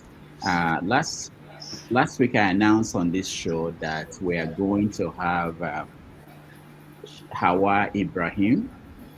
Sorry, that's not what I mean. Last week I said on this show that we are going to have on 90 Minutes Africa, Hawa Ibrahim from Harvard University. Unfortunately, she won't be able to join us tomorrow because she wanted to postpone. There's something that came up. But what we're going to do tomorrow is that we're going to bring a critic and a writer in place of Hawa. Hawa we'll reschedule her sometime in the future. So tomorrow on 90 Minutes, we are going to have Paikide. And most of you know Paikide. Paikide is a critic and a writer. He just came back from Nigeria, where he spent more than 4 weeks, and he had quite an experience. So he will share that with us tomorrow on 90 Minutes Africa. So if you can join us at 1:30 New York time and 6:30 Nigerian time. All right, Mr. James, you are next. Yeah, I was offline. I'm sure you are discussing. The topic is the UN conference. Am I right?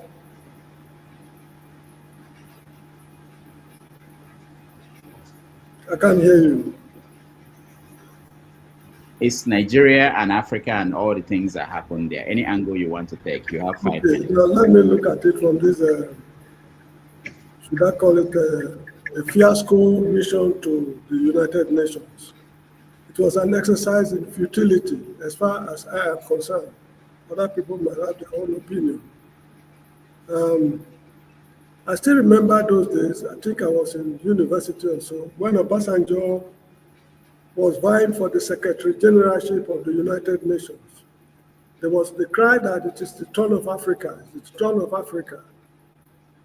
When they went into the nitty-gritties, they found him unsuitable. That was when Boutros Ghali of Egypt was given the chance. Boutros Ghali completed only one term, certain things went wrong, and it was taken from him. I think it went to Kofi Annan, if I'm not mistaken. Good. Now the issue is this: Nigeria as a country, we are not serious enough to be given that enormous responsibility. This is my personal opinion. Left to me, I agree with what Thabo Mbeki said some time ago while I was in South Africa. This issue of Security Council membership is undemocratic. If we are preaching democracy, which deals with numbers, the opinion of the majority, when the countries of the world, the majority have agreed on something, just only one country, maybe France or Britain, will overrule it. It is undemocratic. So Thabo Mbeki suggested that it should be phased out. Instead of creating more opportunities for other countries to be Security Council members, the system should be phased out and the UN should be reformed. I agree with him. Now, in South Africa, this man was called Indira Gandhi. I think Gandhi was in South Africa. While he was in South Africa, they were having serious racial problems. Instead of him to fight racism headlong, he was trying to elevate the position of the Indians to be equal to that of the whites. Because in most of the buildings, you have what they call whites only, that's Europeans only, non-Europeans. They are not allowed to mix when you are entering the building or using the elevators. So Gandhi was successful in creating another avenue for the Indians, which means that intrinsically he believed in racism. What Nigeria should do is the total elimination of this so-called Security Council membership, instead of trying to elevate yourself to the status of those who are pretending to be democratic while they are not democratic. They are undemocratic.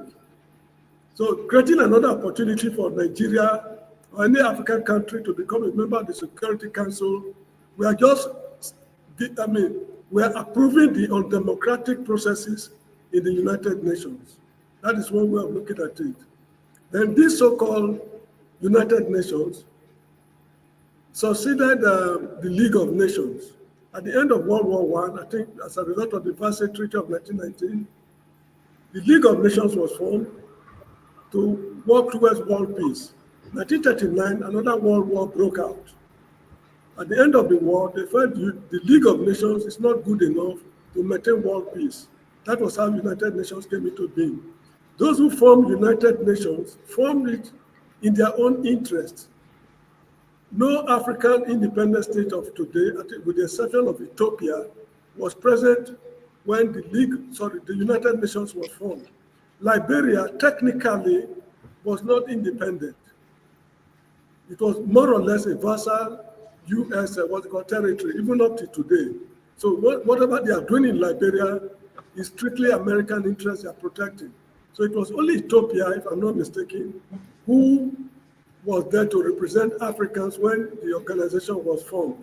So the way I'm looking at it is that we want to be like the oppressors. So create a place for us to enable us to join the club of oppressors. This is how I see it. Now, what it takes to be a member of that council, we lack it. We always boast of highly educated people in Nigeria. I disagree radically. The level, I mean, the highly educated people of Nigeria of those days, majority of them are either old or they are already gone. The quality of graduates we are producing this day is wishy-washy, it's abysmal. Let me explain it this way.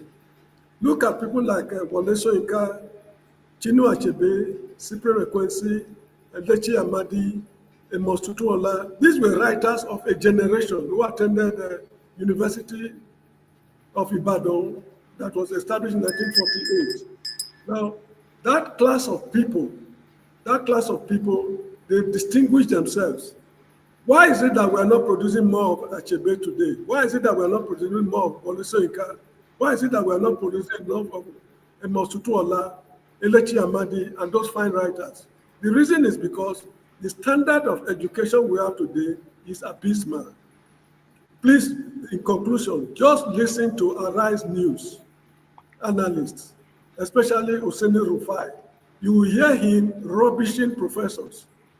Hosseini Rufai is a man who read animal science, but when he sits professors down, he rubbishes them as if they are little babies.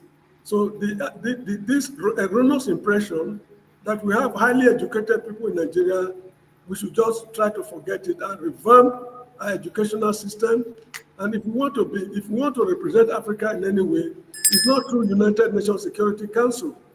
When we assisted other countries to gain independence, we did not do it with the approval of the UN Security Council. We went all along on our own. And in those days, when people want to do anything in Africa, they always ask, what will the Nigerians say? What is the opinion of Nigeria? What is the policy of Nigeria on this matter? It's not because we are members of the United Nations Security Council. So let me just conclude by saying that we should stop pursuing shadows. We should behave like responsible members of the human race. Thank you.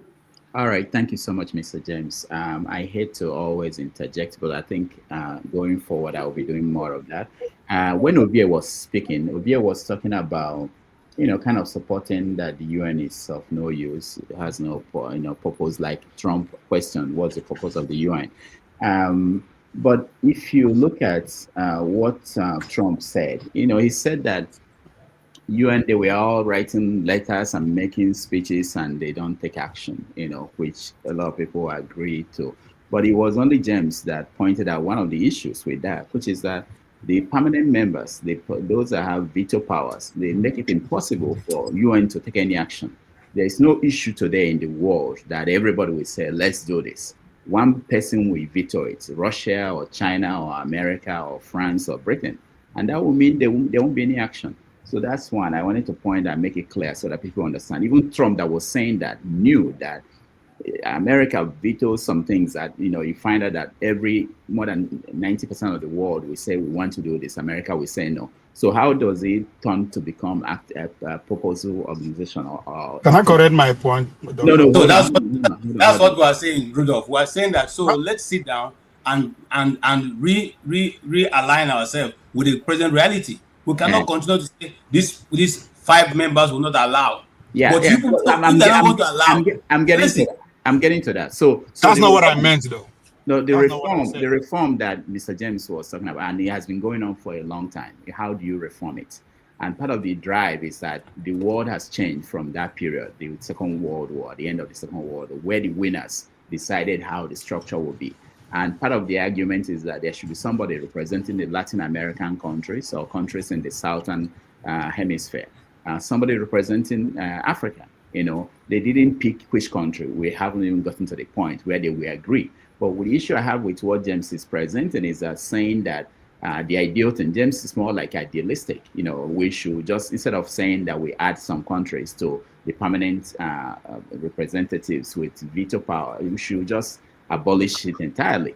The problem with that is that it's not my idea. It's Thabo Mbeki's idea. Okay, yeah. But the problem with that is that there's no way the powerful countries who have benefited from having this power, they are going to give up that right. There's no way America will give up and say, oh, okay, we don't have a veto power.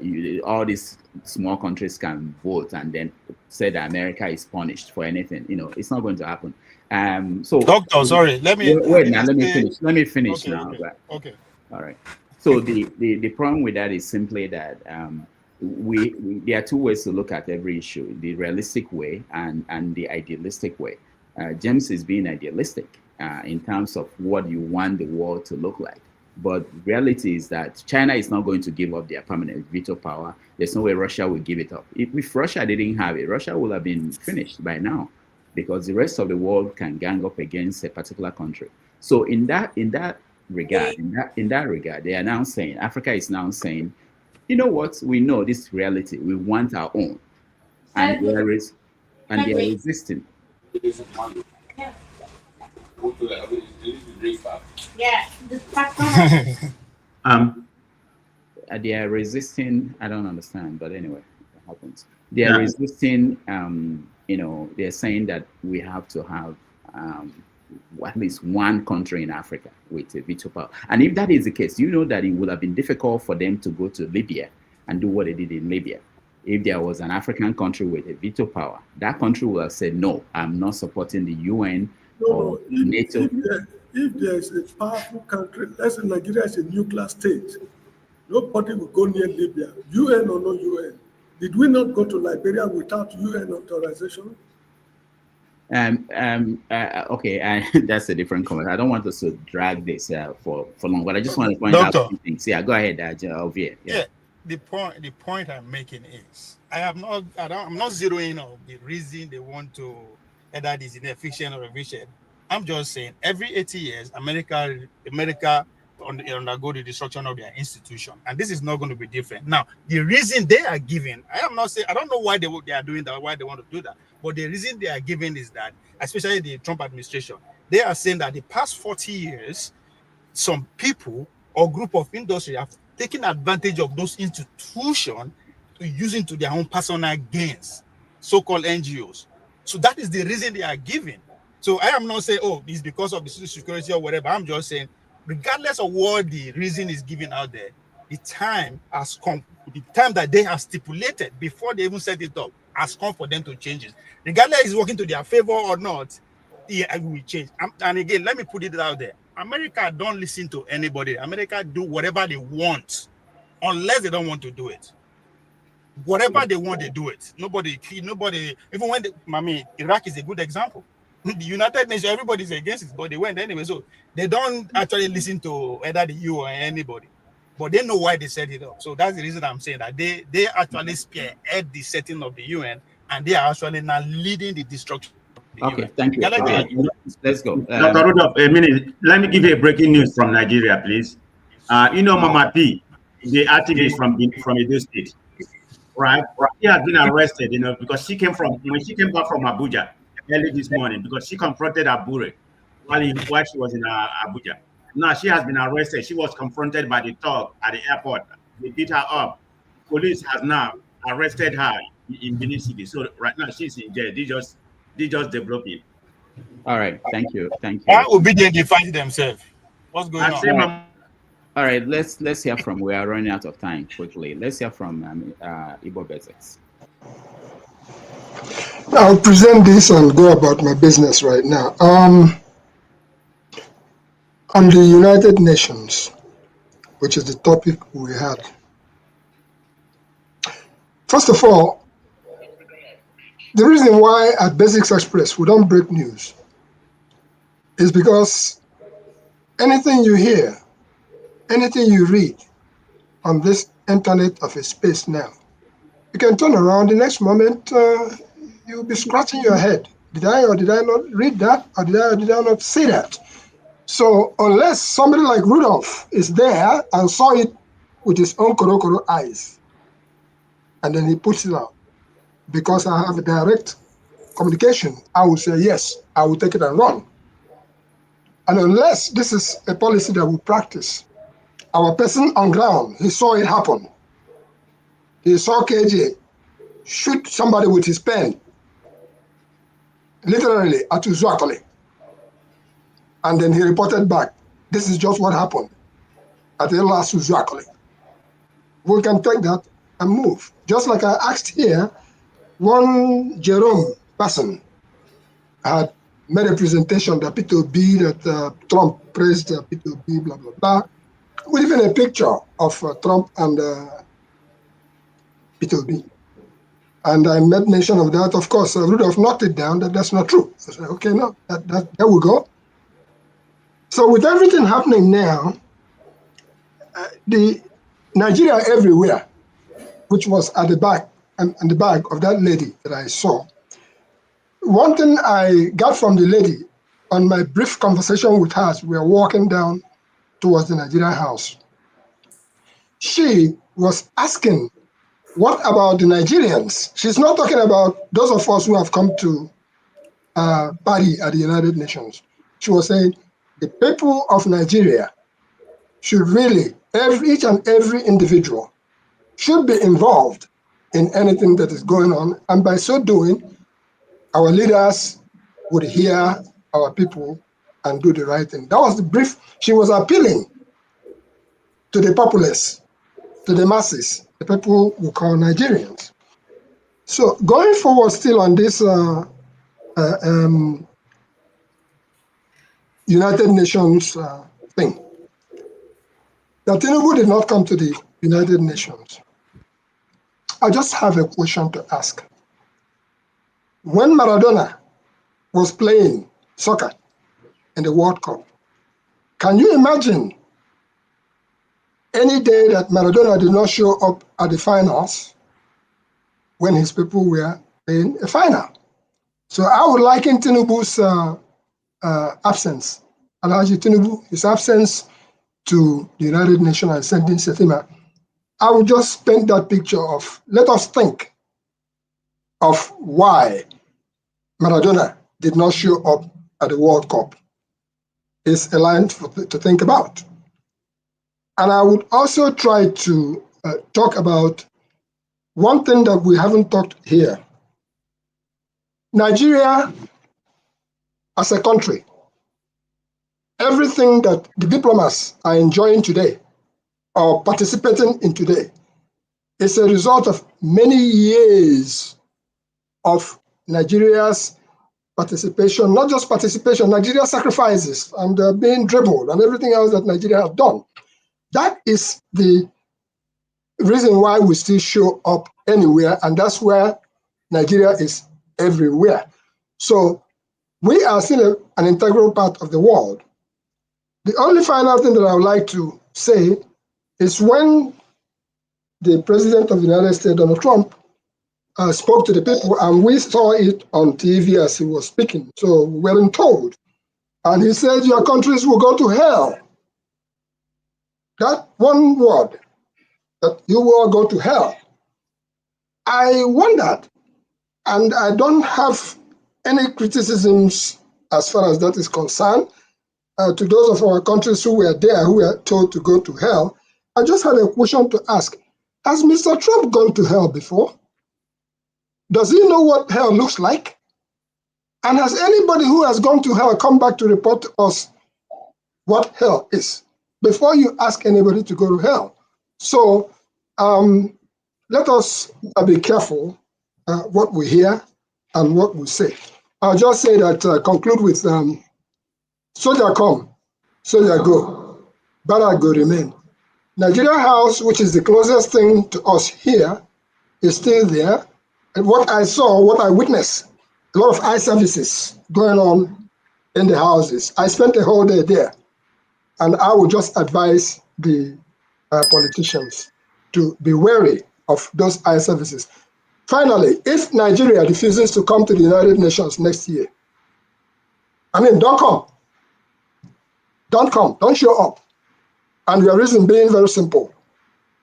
We need this, we need that, and we are staying home. If we already know the result that is going to come. I know some people will lose their extra codes, okay?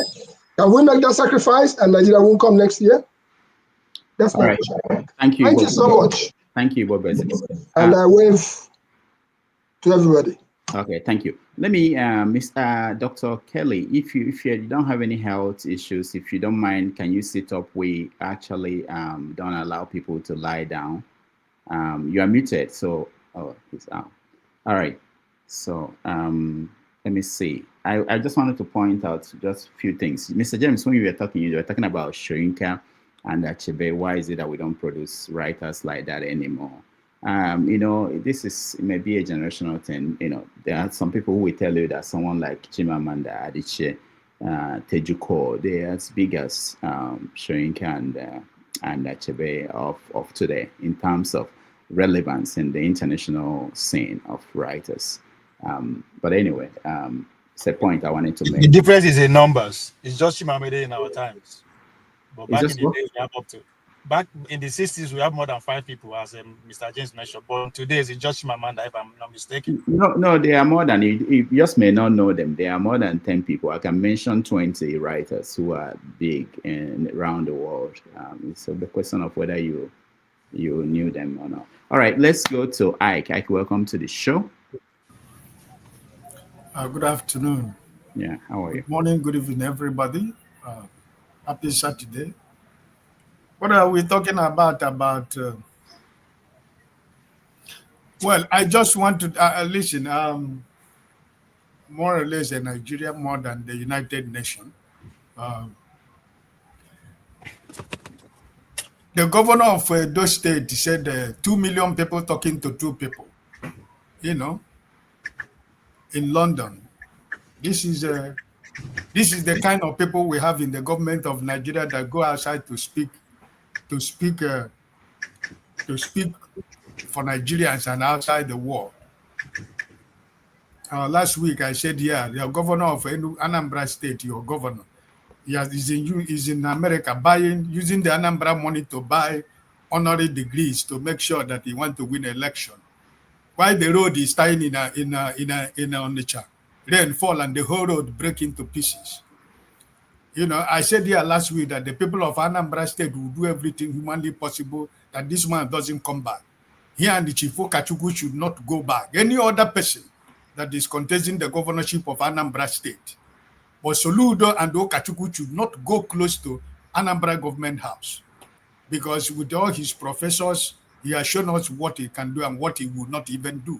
So let us not deceive ourselves. As for your United Nations, it's a toothless bulldog where 5 people has veto power. Why are we there? We are just wasting our time. People every year, people gather. At the end of the day, China will say no, and everybody will go up. The next year, France will veto. Everybody go home. The next year, America will say no. And people are coming. I don't know why. I don't even know the essence of the so-called United Nations. The Mr. Ruto who was speaking, he's a pawn in the hands of the West. So who is he speaking to? I'm not weird with the grammar, all those grammar they speak. It doesn't move people like me because he's a pawn in the hands of the West. What is his administration in Kenya? What is he doing in Kenya? Has he not ruined Kenya?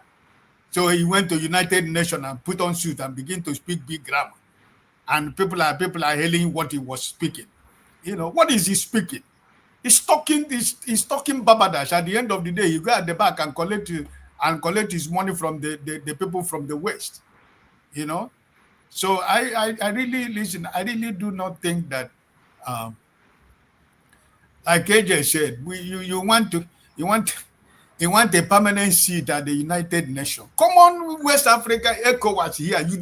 Nigeria has no say in ECOWAS. ECOWAS, small countries that are members of ECOWAS. We can't control ECOWAS. And you are seeking permanent position at the United Nations. With what? Well, what do you have to give what do you have to present to the world for you to get a permanent seat at the United Nations? What do you have? Your vice president is going to United Nations and he carried the whole governors and the people in Nigeria. What happened to the embassy in New York? Don't we have an embassy in the US? And they are telling you that they are trying to reduce cost. And the people that are supposed to welcome the vice president of Nigeria in America is the people that are staying with Nigeria, that they are eating suya every day in Nigeria, together in Abuja. They're the same people that they fly to New York to go and welcome him in New York. What happened to the embassy of Nigeria in Washington and New York? Where are our diplomats? That's what other countries do. Your country is a joke. This country called Nigeria is a complete joke. So I really I really do not really understand, Nigerians, the way the people that we try to say we want to make sure Nigeria is a better country, they are the same people that these criminals are using. They use the so-called future, the use of the future of Nigeria. They're the same people these criminals are using to attack their fellow youths in Nigeria. These are the same people. Every day we come here to talk about how is Nigeria going to be better. It's still the same youth. It's still the same, the future of tomorrow. Those who want to be leaders of tomorrow in Nigeria are the same people. This old brigade are using to commit harm to their fellow Nigerians only because of 50,000 naira, 100,000 naira. So it's funny. Mama P, yes, it was true. It's not fake news, it's real. He met the former chairman of Labour Party at the airport. And he went to him and told him, you are the reason why that Nigerians youth are what the suffering Nigerian youth are suffering. You are the cause because you sold the Labour Party to APC for your own selfish end. And that's why Nigeria is where they are. And he called his thugs in Edo State to wait for her. And when she had landed in Benin, she was attacked. It's not fake news, it's real. So the same youth that we are talking about, the same people we gather here every day to talk about how does the Nigerian youth, how do we survive? They're the same people are using for. So I just felt that it is time for Nigerians to know that all these things, these people who go outside representing me and you, they are not representing me and you. They are representing themselves. So if your vice president could go to America, to the United Nations and carry people that are in Nigeria and went to America, it's a joke. All right. Thank you, Ike. Rudolph, I just want to say we are 232 right now, and we have only 36 likes. Please, if you're on the keyboard and you're watching us, do well to like it so that this can also spread. Other people can come. If you don't like it, whatever will not allow. Yeah, will not allow you to be seen. But if you like, the more like you press, it is free. Please like it so that other people can also come. Thank you. Thank you so much, KJ. Just before we continue bashing the United Nations, let me just mention that the United Nations, they do some good work. They do some good work, so people know. HIV, AIDS, drugs that you see in Africa, most of the drugs are products that were negotiated by the UN for countries in third world countries, countries that are part of the third world, that could not buy in the open market. Sometimes they do good.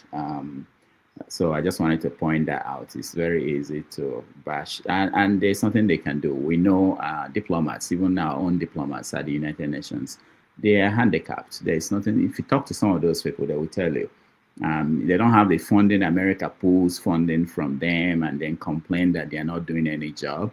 Trump said that, when I negotiated peace, America, the UN was supposed to clean it up for me. They didn't clean it. What are you talking about? You won Nobel Prize in negotiated peace. When did UN become the cleanup crew that will come and clean up something for you when, but anyway, this is very important. But they are not negotiating peace, so Trump is doing it for them. So they should do Trump job for him, Clean up for him. These are things that we need to question, and there are people who look at it and they question it. Why will a president be talking this way? You deny funds to UNESCO, agricultural, so many organizations. You said you are not going to be part of it. You are not going to fund them. And then you complain they are not doing anything. Well, how would they do anything? You veto anything that, anyway, but it's important. Dr. Kelly, welcome to the show. Thank you, Dr. Rudolph. I don't know whether you all know that Africa in general is trying to pull out of UN as a continent. They're trying to pull out of UN. Where did you see that? Yes, I read it. Where? Yes. Because it's very important that we know this. PLO Professor PLO Lumumba and Dr. PLO is not. PLO is Are you not. sure they are not recommending? Wait, hold on. No. Yes, they. Okay, let me use the word. They're recommending for us to pull out of UN.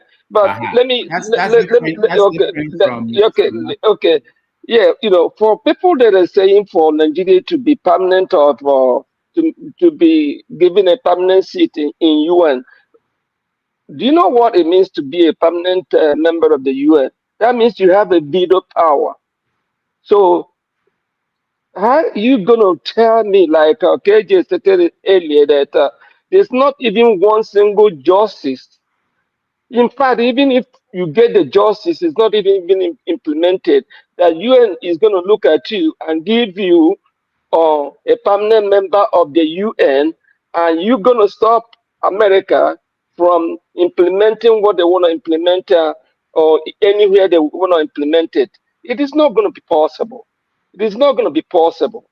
To be honest with you, or if a lot of you all, which I know most of you all are following Nigeria, you all know that by next year, I don't even know if we're going to have a country. Because, the way things are going on in that country now is, with all these things that this guy is implementing, is going to, but anyway, talking about Tinubu, all the excuses he's giving for not coming to the UN, he want to save costs? Look at his convoy. 140 cars. 140 cars. And none of them is cheap. None of them is less than 100 million naira. And he want to save costs? That's what Asurok said. No, they want to save costs? Costs for who? Then in Nigeria, it's a joke. It's a joke.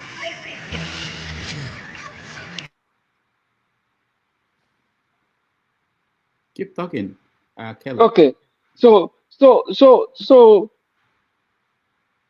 if Nigeria is made a permanent member, or I think it was James that said it a little while ago, that we cannot even control ECOWAS that is at our backyard.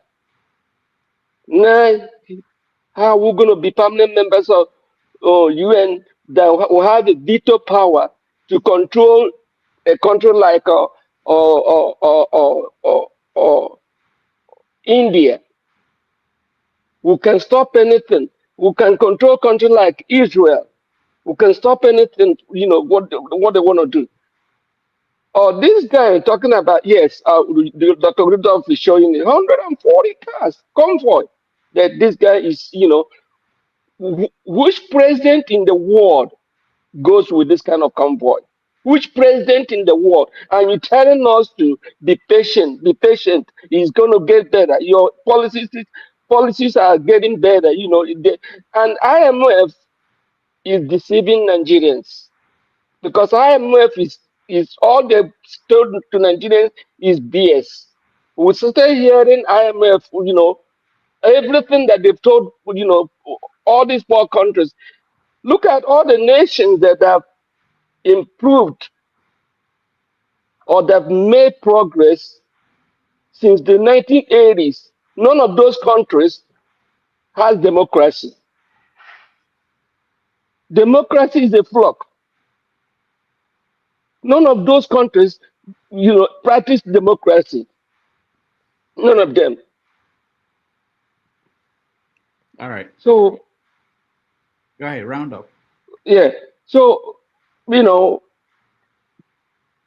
this administration is like pulling the. You will see it that the color is white. They'll tell you it's black. On open book, you see it, very clearly. This color is white, and they're telling you it's black. So Nigeria is scaring me, because just a lot of us that travel to that country, when we go there, it's just like I mean, everything is, nothing is getting better. Nothing. Since the 1960s, they continue to tell us the future is, is brighter. The future is getting darker and darker and darker every minute. So, my dear brothers and sisters, or whatever, I think Nigeria cannot and will not be given a permanent member of UN because they are not worth it. Nigeria is not worth it. Nigeria is not a country. It's a mere geographical expression. That's what Nigeria is. Unless somebody is going to tell me otherwise. Thank you, Dr. Rudolph. All right, thank you so much, Dr. Kelly. I just want to point out that when they were discussing permanent membership, the United Nations, in terms of the reforms, they were not talking about giving the new countries veto power, but at least to give them a permanent membership. Because right now, it rotates. Sometimes you find Nigeria as one of the 12 people in the Security Council, but they were saying that at least you should give countries across the world a permanent membership. So Nigeria, Brazil, South Africa, Egypt, Indonesia, India, those are the countries that are pushing for a permanent place in the Security Council. All right, one more. But Dr. Rudolph, let me ask you a question, please, 1 second. If you don't give them permanent membership, what is the purpose? No, if you don't give them veto, is that what we mean? Yeah. If you don't give them veto, what is the purpose? Well, there's the permanent. Most issues go. Yeah, I know. Most issues they go to the Security Council. So if you are not there, you don't have any input, and they'll still take a decision. And it's the most powerful organ of the United Nations. It's just that if you have a veto power, you can turn everything upside down with that power of veto. But in terms of who governs, who is the Security Council, and Nigeria and these countries like Brazil, they are insisting that they should be there permanently, not by rotation. There are years you find that Nigeria is in the Security Council, but for 1 year or two, and then they will leave again. All right. There are criteria to be for becoming not just a permanent member. There are criteria that Nigeria has to meet in order to get that permanent seat or have a veto power. Oh, they've not changed this since the beginning of the United Nations. So there is nothing written that this is a criteria. People who won the war gave it to themselves. That's it. We are too poor. We are too poor for them. That's why Germany is not there. Let's accept the fact, Dr. Damage. Let's accept the facts. It's not about money. And if they look at the point, look, this is one of the questions I ask my students at the end of the class. I say, if they give it to Africa, which African country do you think should have it? So that's another conversation. They are considering Algeria, actually. I think Algeria has been on the loop for a minute. No. Anyway, Algeria is not there. There are certain things. They want a country. Okay, for instance, now, most people will vote for South Africa to be the country that will be. But you know that a country like America, Israel will oppose that. South Africa having that, because South Africa is bold. If they stay here, they wouldn't do things that the America and Israel will want them to do. So we don't know. We don't know it to be. Eventually, they have to change. It has to change. We don't know how long it will take, but it's been on the table for so long. And when that time comes, at least one African country will have a permanent seat at the UN. All right, Kene, welcome to the show. Yeah, Dr. Damages, good day, sir. Good day, everyone. Yeah, nice to see you. My big Oga, I can greet you, sir. Zebrodaya, sir. I'm fine, sir. Good to see you again, man of prestige. Mr. James, good evening, sir.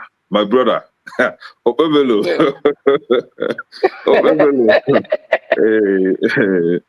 We are winning. Call us winners. Al-Majri went to abroad to go and bring investors. I wonder. Don't go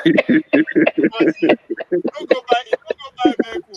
Don't go buy motor for your friends. You go bring investment. Yeah, Dr. Damages, we have a topic or just... Oh, I thought you've been listening to us. Sorry, I was driving, so I was in and out. Okay.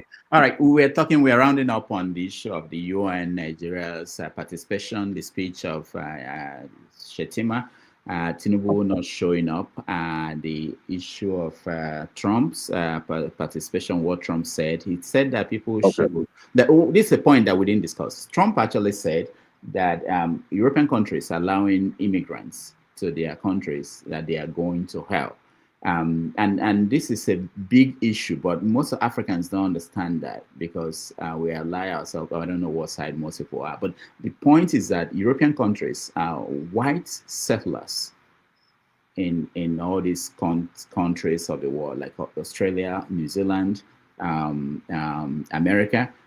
Even they are feeling that they are being replaced. That's behind all the issues you are hearing around Brazil. Yeah, that's the issue. Okay, and Trump is telling them you are going to hell if you continue to allow immigrants to come to your countries. Germany is a good example. When Merkel was, I think that was her name, the woman that was chancellor, brought in 2 million people from the Middle East because they lacked workers in Germany. Their population is aging, they're not having kids. In Italy, they are in trouble because their population is decreasing. They need people. So the issue is, the problem they are facing in Europe is, should we allow other people to come in, or should we keep closing our borders and then closing schools? In Japan, schools are closing. There are no kids to go to schools, and there are schools everywhere. So it's a major issue in the world. And then Trump mentioned it, that Sharia law. He mentioned that in that speech, because when Muslims and other people go to these European countries, they try to bring in their cultures. And it's something that white people are scared of. But this is something they did. They wiped out the Americans, the Indians in America. They wiped out people in Australia and took it over. Now that they are going to face that ultimate thing in another years, they are worried. So this is behind, and for him to come out in public and say this is something they don't say in public. This is something that you don't find white politicians in Europe, Australia, wherever come out to say. But Trump came out and said it, and there's no solution to that. They are not going to start having babies. Their women are interested in living their life. Doctor, the other side to it is that they are trying to ship the Gazian to either Ethiopia or one of the that one is a different conversation. That's that situation. Let me, So can I go ahead? So Dr. Damages, Nigeria is not a part of those who should go to hell. Oh, by the way, one last thing about hell. Trump actually said in one interview, I think some pastors spoke to Trump, and they told him that you have to make amends because you don't want to go to hell. He said in one interview with Fox that he's trying to make heaven. So he's conscious of the hell thing, and he's worried about that. So he's using that word. That's a figure of speech, Dr. Dameji. Okay, it's not a figure of speech. That's why I asked my question earlier on about whether he has gone to hell. And somebody said that Dr. Damages has gone to hell. He should tell us. Let me start with my lovely president. Yes, I would differ with him in the area of going to hell or heaven. He may believe that there is hell, or heaven, but unfortunately, I don't believe in that. I believe when I die, big 6 feet put me there. I might be just, perambulating in the land of the spirit. I don't know about any heaven or hell. But this is it. Trump is doing Africans a great favor. Trump sees farther than we. Most of the Africans are really looking at the issue. Yes, they were settlers, and they've made those places their home. Back in Nigeria, some Yoruba people were settlers. They came as settlers in Yoruba land, Lagos precisely. But today they are scared of Igbos coming to settle in Lagos, in their argument that Igbos would, change their culture, take up their lands and all that. And a lot of Nigerians, especially the Yorubas, supported that, right?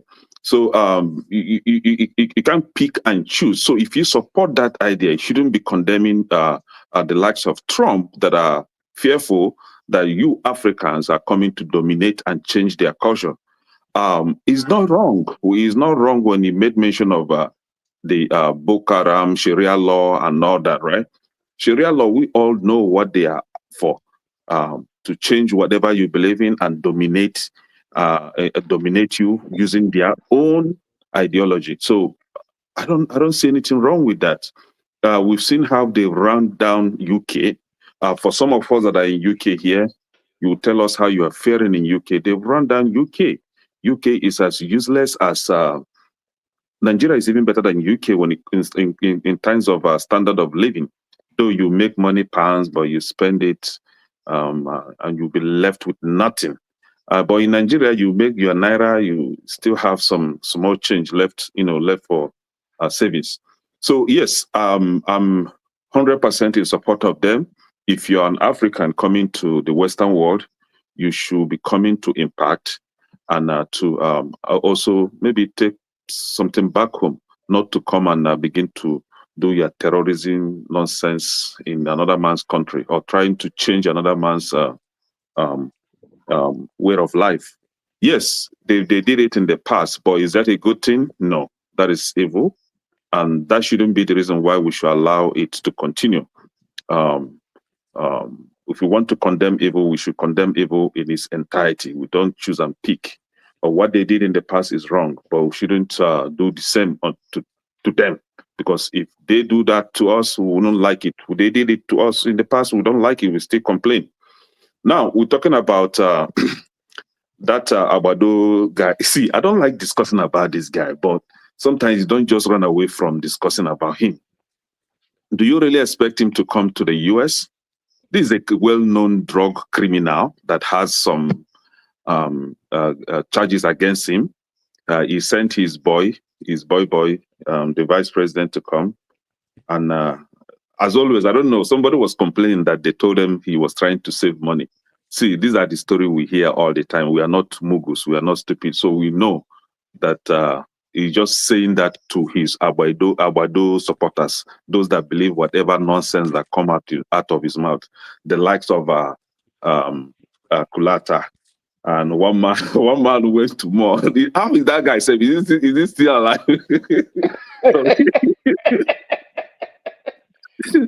And Sam.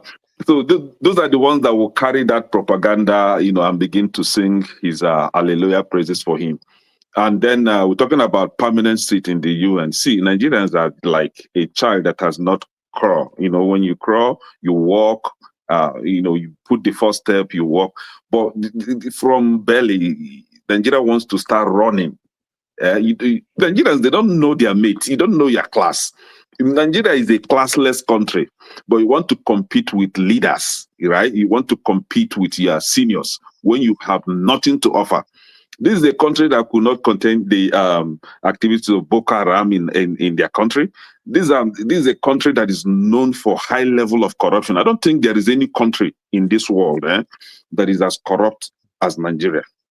No. I don't care whatever they have in their statistics or whatever. No. From what I've seen so far, being somebody that was in that place and somebody that always visit that place, there is no country that is as corrupt as Nigeria. So you have all these garbages and you want to have a veto power. See, you all know just small local government chairman, what they do with power. Okay, look at the I can't use any word, right? I wanted to say, look at the vagabond that we have in Anambra State, but let me withdraw that because I don't think that is the right word to use, right? But the governor that we have in Anambra State, look at the small power that they gave him, what he's doing with it. And thank you, my big brother, Oga Ike. He rightly mentioned, put it the right way. You want to be a governor, but you have nothing to show for it for the first time that you've governed the state, and you want to be the governor the second time. And you are so desperate to the extent that you use the state money to come to, there is one state in US, South Carolina, right? To buy award. They gave you award. As I don't even know the essence of that thing. See, is this guy really a professor? That was asking. If you give Soludo award, how about OT? What are we going to give OT?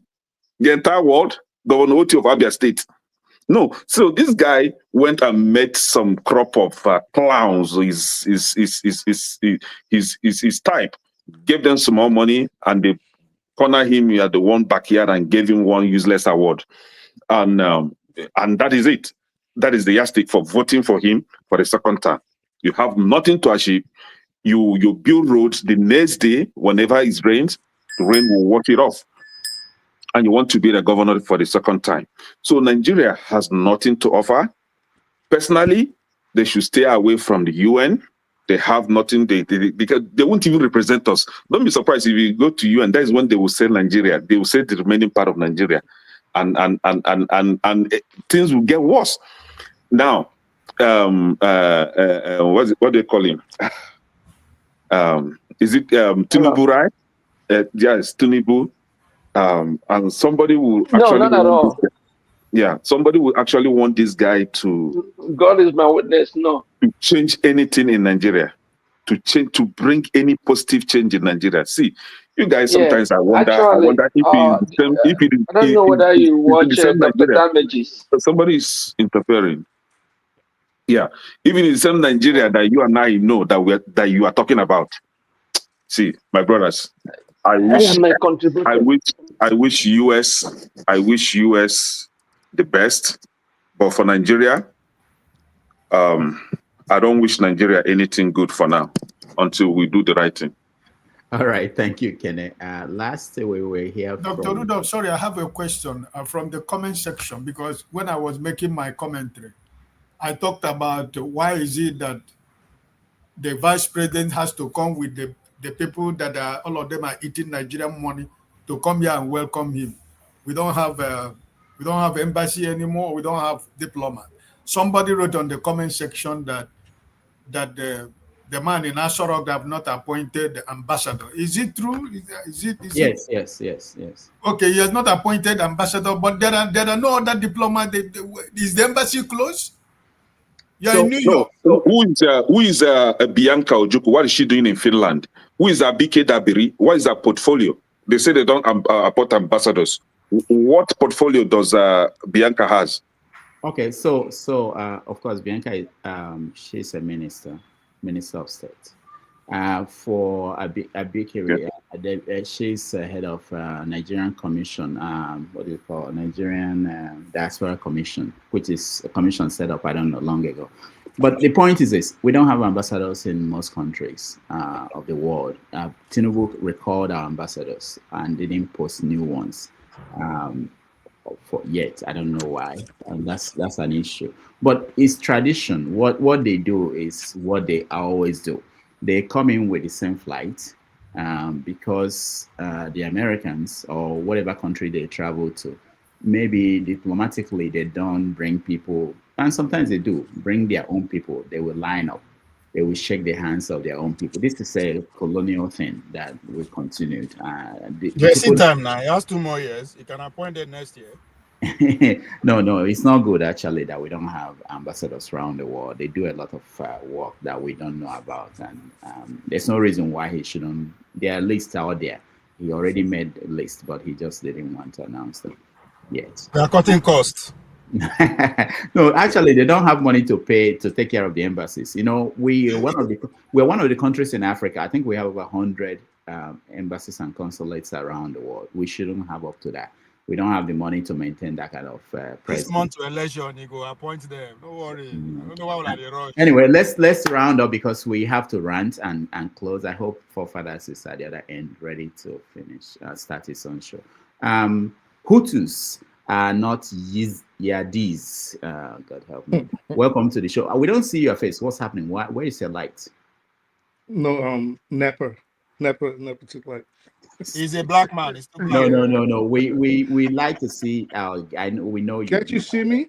We can't see you. That's what I'm saying. The camera is not on. No, it's on, but you are in a dark place. Are you hiding? No. I can see him, maybe not because I smoke. No. Yeah, you smoke. Can you see me? Now that you wave your hand, we see your hand, we see your teeth. Yeah. Oh, for real? Your teeth white. Yeah, now we can see your hand. Just blind. Maybe the blind, just open the blind. It's not where you are inside the room. That's what it means, I think. Yeah, it's very important that we know people who appear on the. But we know him. I think most people know him by now. He's better now. But it's important that Is it we. better? Yes, Yeah, it's better now. But it's not. It's not like Kene's on. Oh, you know why? Because when I used to close the camera, like it defaults it, so Okay. depending on the kind of. All right. So. All right. So yeah, I was listening to you guys off and on, and we really can't talk on here. But what do you have, for example? You mentioned Sharia, right? And I don't think if you knew what Sharia entailed, I don't think people in the West will be scared of it. For example, I'll give you an example as I move on. Look at societies like, and I know, and I do understand the fear is that a lot of y'all look at northern Nigeria, for example, with the corrupted what it's supposed to be about. So maybe that's the impression you guys have when you think about Sharia. And that's fine. If they come to the West, you have to adhere to people's beliefs, you have to adhere to people's the way they rule. But if you look at places like Kuwait, for example, Saudi Arabia, Oman, all those progressive Arab societies that actually follow what the Sharia entails, I don't think you can actually say there's anything wrong about it because they're just as strict, maybe even less strict than Western, at least on the United States front, Western judicial system in terms of punishing and trying to ensure that people do not recidivize in terms of crime. Moving on from that, it is at this point in history, it is inevitable that the West will have to deal with immigration for causes that they put on themselves. We could go to the feminism aspect, including women in the workforce. These are things that make sure their own women do not have time to reproduce, right? And then a lot of things happen, the pressures on the men that when they took a poll in the last, at least 2 or 3 Gallup polls, men don't even talk to women, even in Japan. They don't talk to women. So that's nobody's fault. Mortality rate is low. They have to survive somehow. They're causing wars overseas. In the case of the Western nations and America, they're pushing people this way. And as a MAGA supporter, you should know that they're laying a lot of this blame on Jewish-run NGOs. So on the ground, they're blaming the Jews for bringing in all these people. But in essence, it is inevitable, except they want their society to die out. There's nothing they can do about it. Welcome to the 21st century. Welcome to the life of maybe the white people might become the minority. It's inevitable, right? Now let's move on to the UN permanent seat. I've listened to a lot of people. I want to say I'm kind of disappointed, but again, I understand where everybody's coming from, saying maybe Nigeria should not get a permanent seat. I stand on the opposite side of the fence on that. I think Africa deserves a permanent seat. I think everybody would agree with me on that. I think Africa deserves a permanent seat. It's about time that we also call the shots. We run this world. Without Africa, the rest of the world is going to starve. Without Africa, that computer you're looking through, you won't have it because all those parts, all the raw materials needed to build all those things come from our continent. So why don't we have a say in how the world is run? Africa deserves a permanent seat. Now, the argument might be, should it be Nigeria? Maybe Egypt might be in contention. maybe South Africa. We are of Nigerian descent. I would support that Nigeria gets it.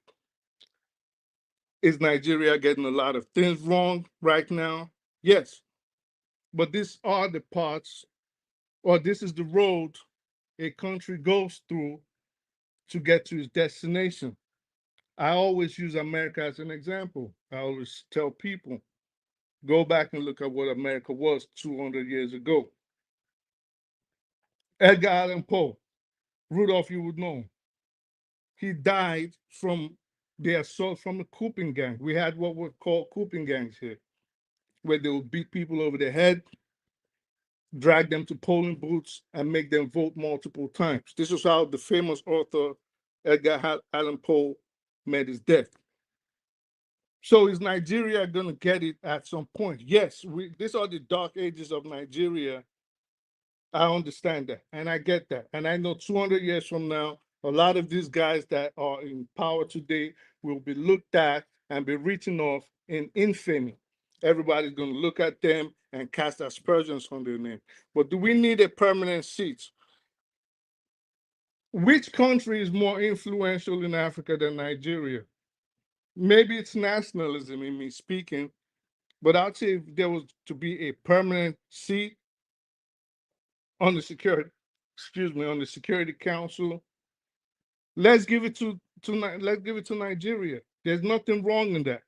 In fact, it might actually accelerate our development, especially since now we will be heralded in the Committee of Nations. So let's look at, if we're saying Nigeria is not getting it right, this is why you don't want them to have, and I'm not going at you just Kenny, I'm just talking to you because, you know, me and you always have conversations. So, you know, if you want to say, for example, Nigeria, there's things going on in Nigeria. We're from the United States. At least 50 people are going to die of a gunshot wound today. There's going to be people that are going to be kidnapped, trafficked. Nobody will ever hear about them here in the United States. There's going to be drug sales. We might wake up, there might be a school shooting on Monday, God forbid. You know, there's serial killers in at least 6 parts of the country right now that nobody knows who they are. These are things, internal problems that countries go through. Nigeria is no different. I understand everybody wants Nigeria to be great, and it hurts people to actually put the country down. At least I would believe so. But I think at some point we need to start supporting this nation and speaking good of it instead of just speaking ill of this country all the time. Now, to what Rudolph was saying, and I know I'm just hurrying up based on the notes I wrote, and I'm trying to catch up on all the conversations you guys had. You spoke about Trump, and you mentioned, let me go this way. Do you know, Rudolph, that right now, Trump just forced a sale of TikTok to Israel? They just forced TikTok, the American division of TikTok, to Israel, to Larry Ellison and Peter Thiel and all these other people, just because they want to control the narrative of what's going on in Gaza. Now, look at how messed up this country is. Netanyahu actually held a conference. I will post links in the chat. I didn't have time because I rushed it before you closed. Netanyahu actually had conferences with influencers, telling them how to shape the narrative that is occurring in Gaza, because over 60% of the population all over the world, especially young people, are against Israel's atrocities in Palestine. Now, why do I bring that up? I bring that up because the biggest supporter of Israel today of the murder and the genocide is someone that has veto power. And before the rest of the European countries turned on Israel in the United Nations, France, Spain, Germany, they all supported this. They all led the world in one direction. At some point, and I think this is the point, the rest of the world has to have equal power. There's no point why some people are at the top. They've brainwashed the rest of the world that there is a hierarchy and they are at the top and the rest of you have to be at the bottom. If the rest of you are cool with that, I am not. And I know there's a lot of people like myself that do not subscribe to that. These are the chosen people, or these people deserve to be on top based on brainwashing or based on the respect they forced on based on the color of their skin. So in essence, and I think I'll be able to discuss this more with forefathers on the show, does Nigeria deserve a permanent seat on the UN Council? Yes, absolutely. If anybody is to get it in Africa, I think it should be Nigeria. And I actually think Africa should get 2 permanent seats on the Security Council. All right, thank you. Let's hear from forefathers, and then we'll call it a day with, if I say rants, nobody will stick to 1 minute. So I don't know. You said we'll rant, right? Yeah. I was actually waiting for that. I was waiting for that now. Okay, we will rant. Forefathers should have taken last now, so we all just finish. No, let him just pray because he's look. Forefathers not go finish. He bring dictionary. Oh, look at this guy. Look at this. Now, just watch out how forefather will feel relaxed and make his presentation without being interrupted, without being shut down, without being taken back to the backstage. But I just wish you learn from Dr. Damages anyway. Go ahead. See, it's like the rewarding bad behavior. I come late and I'm about to speak. That's why I was laughing, but it's okay. It's all right. Thank you for that, Dr. Damages. Thank you for having me. Greetings to all the panelists, the chat, and the viewers. I think the last statement I heard from Houthis are not Yazidis. Because just this evening I was doing some research. I don't even know what drove me to do the research. I think I was looking at news of the week, and I said nobody looks at Sudan news anymore. Let me check what's going on there. And because of that, based on the research I did this evening, so I felt I needed to react to that. I think that the reason why people worry about Islam spread, it's not just for nothing. It's from there is serious consequences, and you can see that in Sudan right now.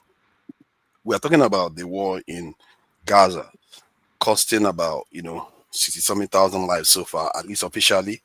But that of Sudan has cost about 150,000, and it started in 2023 too.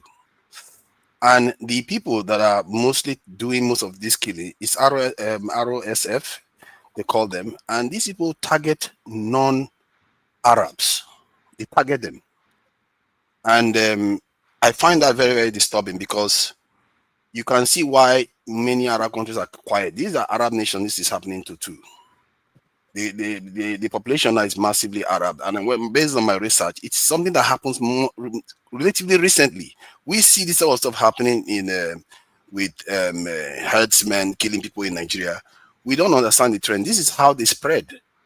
They keep attacking Africans, and Africans just barely 1,000 years ago in that area, it was 100% African.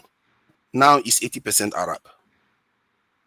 That is an extermination size event going on, and we just pretend as if we don't see it.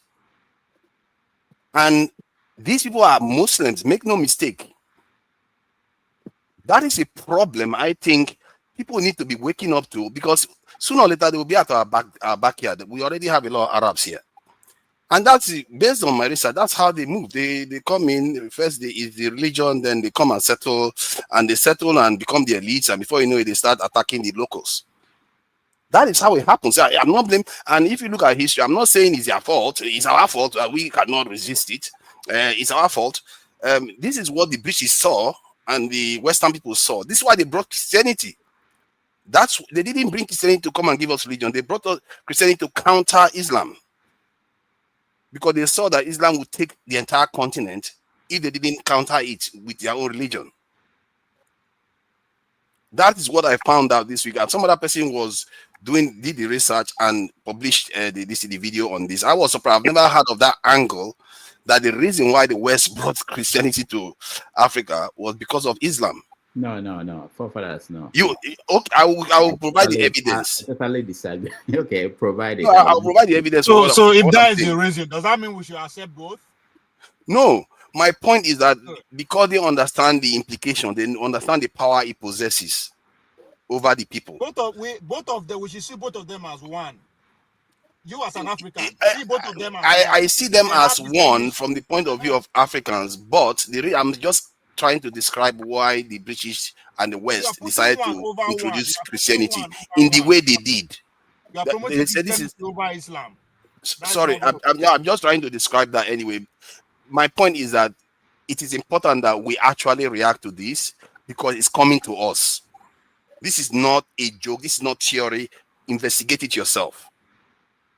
When I asked, based on my research, I said, what if these people have the power? Because there are some parts of Sudan that still have majority non-Arab population. But in those areas, this RSF, they are not killing people like that. I said, what if they have the power? Would they do that? The analysis confirmed that they would do the same in that area if they have the power to do that. So in other words, after they consolidate where they are right now, they will move further. This is how they did it in North Africa. And I can't imagine that just barely 800 years ago, that country was 100% African.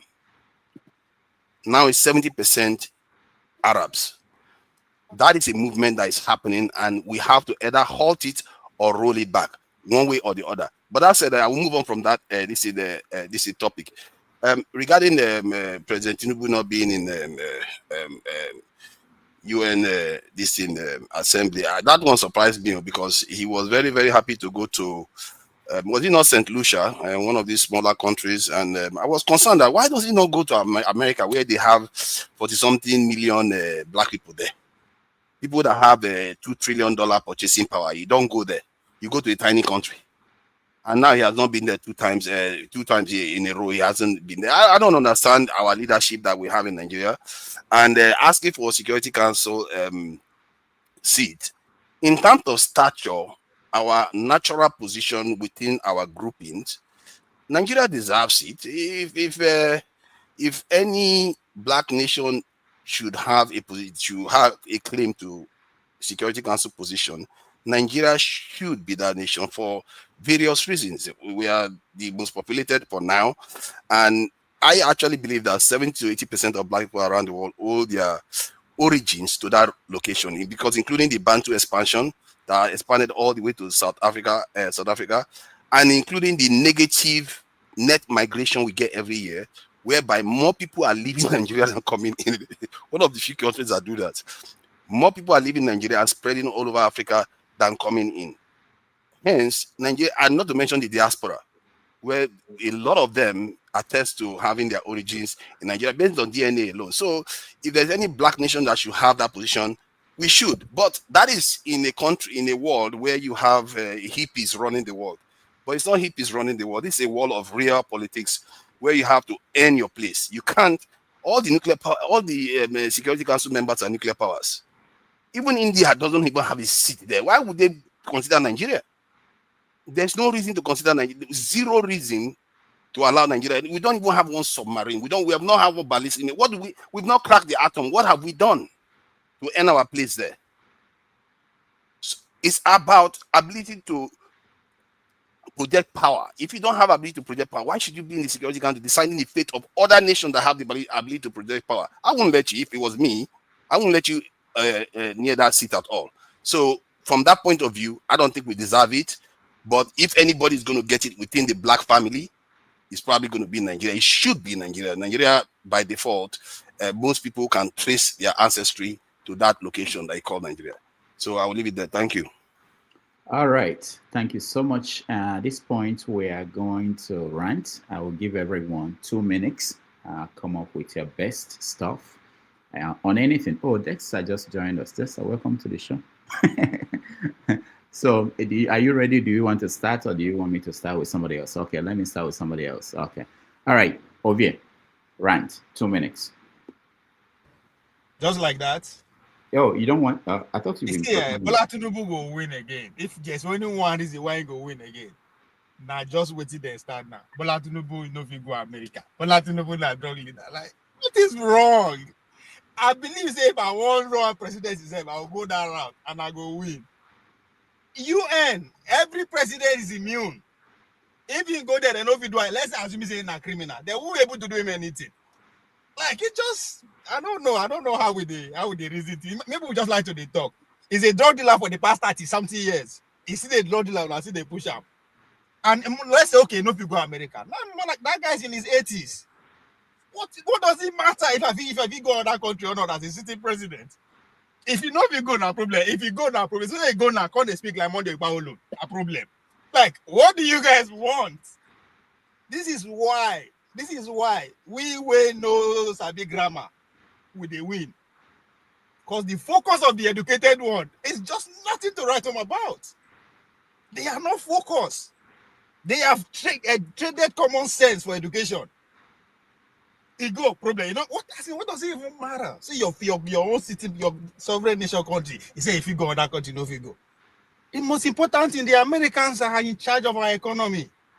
So what does it even matter if the president if you go in or out?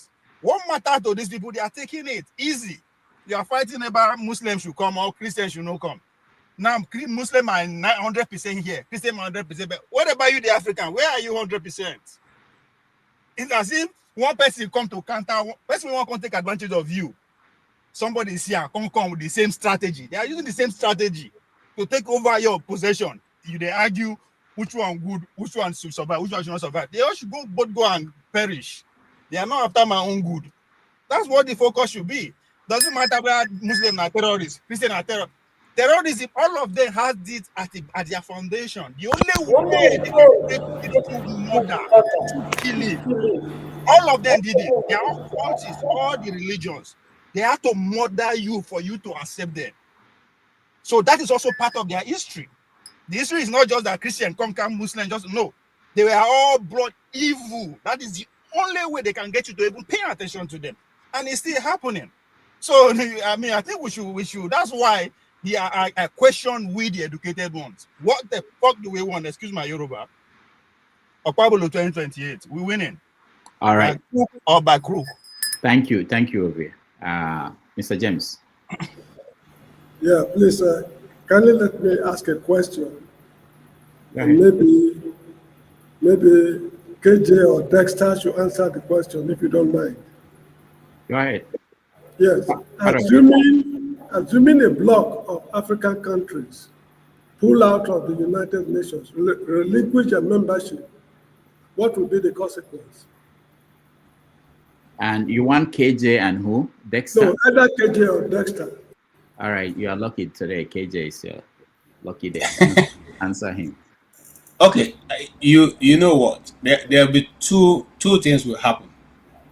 The first thing that will happen is what is happening right now with the pulling up of the Sahel states in Africa, in West Africa, Mali, Niger, and Burkina Faso. Some bad eggs like Nigeria will try to make trouble. Okay, some other ones will clear head will say, "Look, let's discuss." And so the people will be called to discuss, and depending on how strong and determined those countries are, they will either keep to their decision or present their own desire, what they think is not being satisfied. You see, from the history of what this organization have become, no African country have not really walked away. Just like, when Netanyahu wanted to present his paper, diplomats and people walked away. Okay? If we have even done that as African nation, maybe we would have been taken a bit serious. But most times, we go there and sit there and just lap everything they're saying and say nothing. In fact, some of them are bold enough, to even tell us to our face what they are going to do, and they will do it without any complaint. So what you say, what you're asking is very true, is very apt. What will we do? Two things: either that the United Nations itself will decide to go to war against us, either first of all by coercion or by dealing with the leaders. Because the leaders are easy to corner, okay, especially if they have skeletons in their cupboard. Or our own people will say, our leaders will say, we have taken this decision and we're not going back. And those countries will be better off. I tell you the truth, they're better off. But in this case, that's what I think. Coming off my hand, off the blog. All right, thank you. KJ, I wanted to ask, but I don't want to waste more time. Ask me, please. Did Mali pull out, Mali and Burkina Faso from the UN? I don't think so. I thought they pulled out. I'll give you that example because they pulled out of ECOWAS. Oh, okay, all right. Yes, and they're still out of ECOWAS, and they're doing better for it. Okay, all right. Yeah. I thought you were referring to UN. I just wanted No. Okay.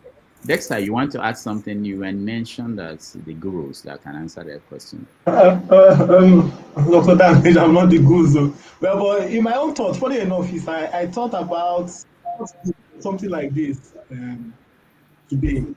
And I think if, first of all, we don't have the gravitas to pull out because we are so in depth. So if we pull out from the United Nations today, it will just be an economic war. It's what they did to Kwame Nkrumah. To think that you can push, just imagine it's our greatest imports that come from the West. That's all you need to stop. That's all they need to do. That's all they need to coax us back inside. So I think they don't even need to go to a military, they won't have a military exercise. It will just be an economic war. That's what I think. However, I was thinking today, if Nigeria actually had serious leaders, there's no need going there.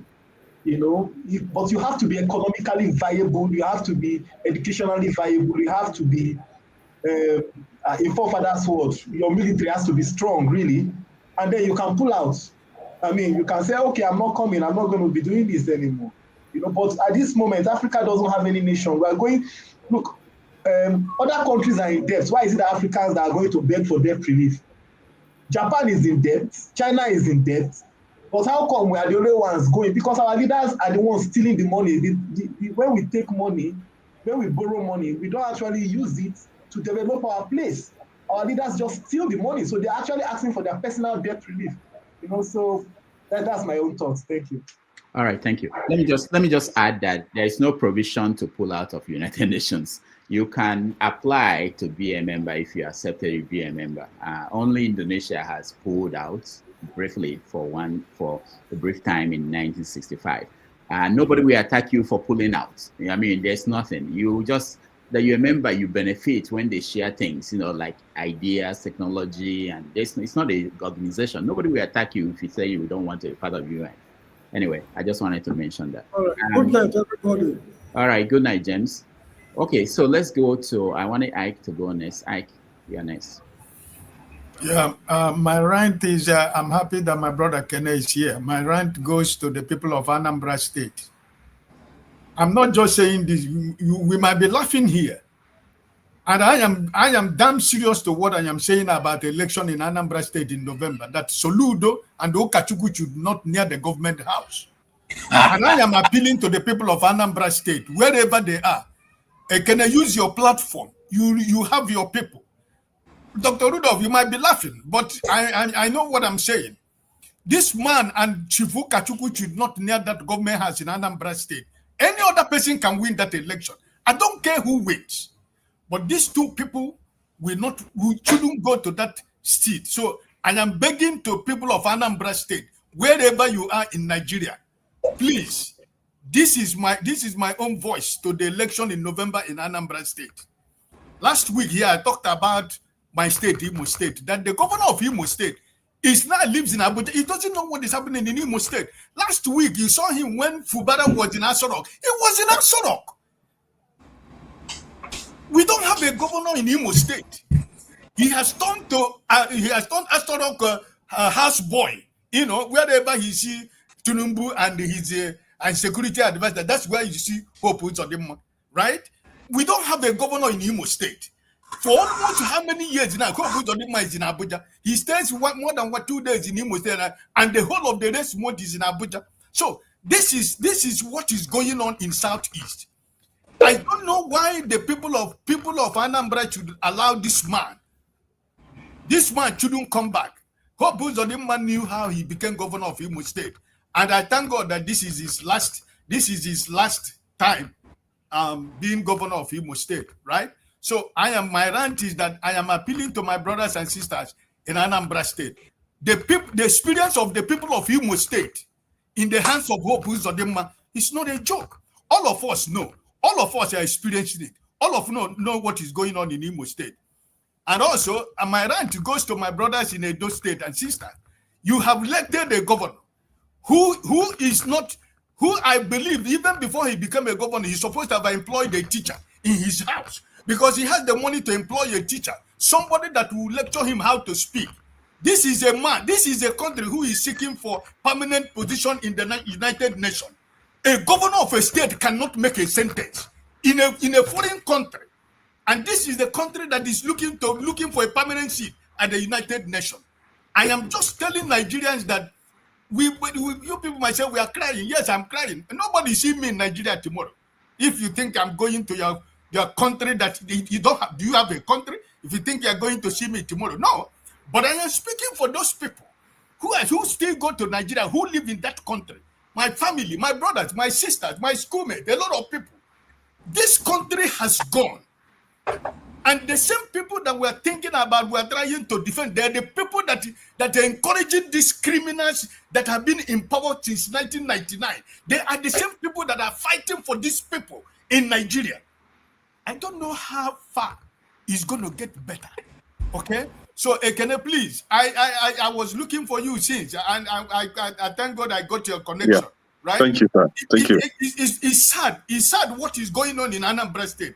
Compared with the economic power that is rested in Anambra State, we have a governor who doesn't know why he is the governor of Anambra State. And we are losing the opportunity that we have to make Anambra a better state. Okay, so now he has decided to make an arrangement with the man in Asorok. Now, they say Abuga has endorsed the man in Asorok. Okay, so please, this is my rant tonight. God bless you. All right. Before Kenny, I just want to mention that this channel and two other channels, we are working on hosting a debate of the candidates for governor of Anambra State. So when that is finalized, I will announce the date that we're going to have that debate. So because of that, I won't say anything about that election until then. Kenny, go ahead. Yeah, thank you, Dr. Damages. Oga Ike, thank you. I love your presentation when it comes to this guy, Soludo, and Okachukwu, the land grabber. I think it was Soludo that called him land grabber, allegedly. So I have no case there. But the thing is, we, the people of Anambra, detest Soludo. We don't like his style of leadership. We don't like the rascality coming from the other guy, Okachukwu. But unfortunately, in Anambra, they have this zoning system thing, right? And I think Soludo is in Anambra. Dr. Damages, help me. Is it Central or South? Central. Central. Now he's in Central, and recently, about 3 days ago, he was telling Anambra people that he is going to hand over to another candidate from Anambra senatorial Central Zone. And I'll bet to ask, this guy, does he really understand how this works? Did he say that? Yeah, he said that. And this is actually what provoked me. I was like, this guy needs to be taught some, politics in Anambra State. When he's, the only thing that I'm calling out for right now is for Soludo to leave that office. However, let somebody from his own senatorial zone take over from him, and they should complete their 8 years and go, so that it will be turned for another, another zone. But he was telling us that after his second term, he's going to hand over to another candidate from Anambra Central. See, that's by the way. See, my rant is on, now my rant start, right, is on the issue of this permanent seat in the United Nations. In 1985, we had Buhari as the president. He voted against the acting Secretary General of United Nations, African Organization Union, which was Peter Onu, right? But the same Buhari campaigned and supported his own brother, Tijani Mohammed, to be a permanent sitter in the UN since 2017. Now, we have the tribal bigotry, we have the hatred against the Indibo of Nigeria going on. And now, but they always say, oh, Nigeria is for everyone, outside Yoruba, Igbo. No, since 1999, Igbos they've never been part of Nigeria. You can all attest to this. And we have government sponsored actors that always speak against Indibo, that always try to put Indibo under the bridge. The likes of Abike Dabri, last time she shared a comment against Indibo, calling Indibo monkeys. This is the woman that looked like Hip, but she was calling Indibo monkeys, right? And she was laughing about that. And this is a government representative. The same Abike Dabri was calling out the entire Igbo nation because some Igbos were caught in criminal activities abroad. But she now painted it against the entire Igbo nation.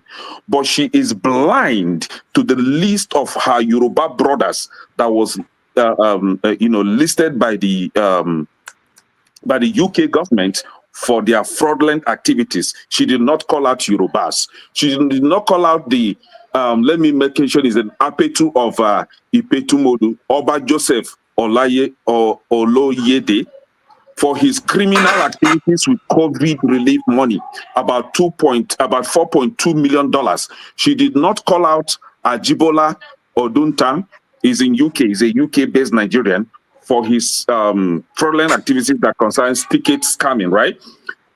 These are her Yoruba brothers. And I want to call out Abike Dabri to come and then use this her brother to paint the entire Yorubas as being criminals, right? This is the reason why somebody like me will never support a Nigerian or Nigeria to have a UN permanent seat in the UN, because it will be used against a particular ethnic group. If it is not for the interest, if the interest is against the interest of Indibo, this is when you will see them campaigning for UN permanent seat. But if it is if an Igbo man is going to be in that position, the same Nigerians will say no. Nigerians don't want that.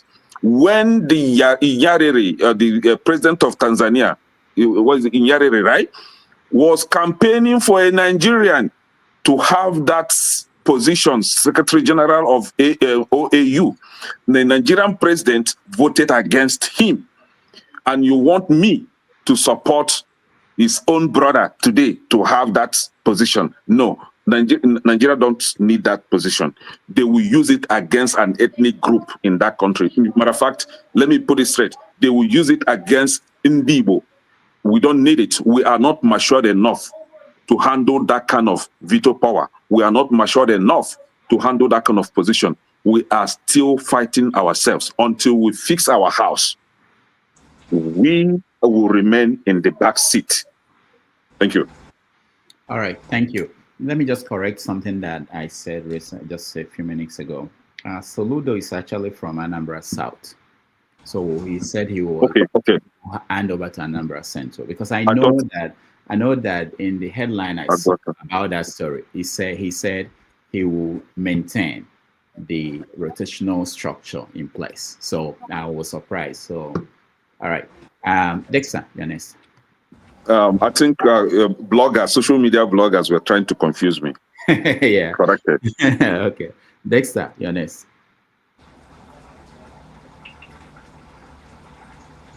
Thank you, Dr. Damages. Where do I start from? First of all, see, I'm getting to a point, at this point, if we're not coming up with solutions or what we should do.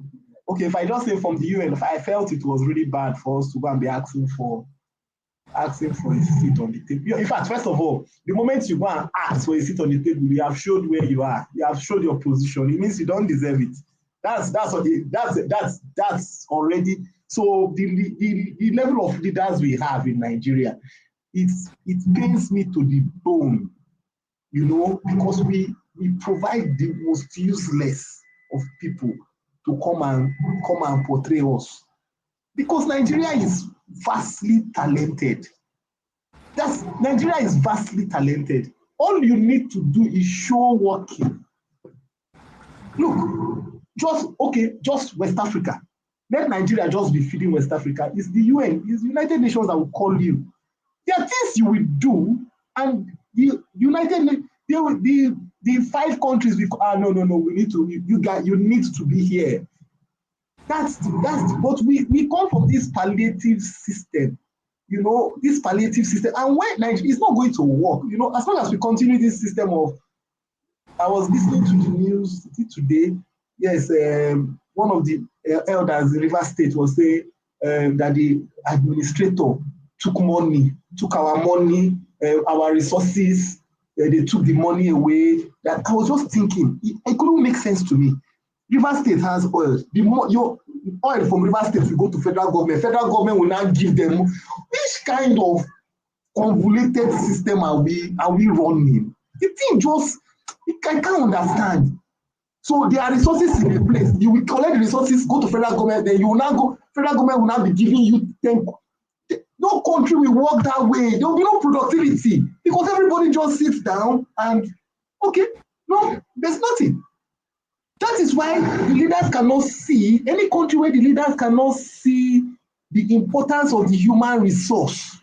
That is the biggest, look, forget about the oil in the ground. Forget about the lithium. The best resource any country can have is this brain between your two ears. Once you have people that can think, that's the best resource.